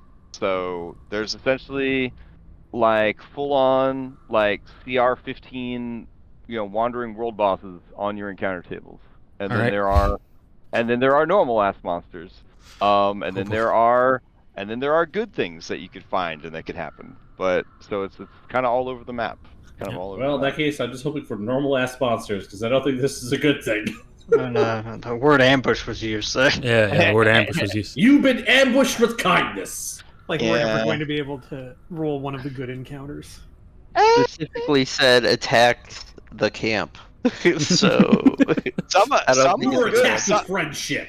Some of the good ones are so good that I feel like they pay for all the bad ones. So yeah, so there are some good encounters. All right, I'm gonna go get some sleep because I got more websites to build tomorrow. Yay! All right. 10 more business days, and then they launch, and then maybe everything will be okay. Maybe. All right. All right. End in the stream. Take care. Night. Good night, everyone.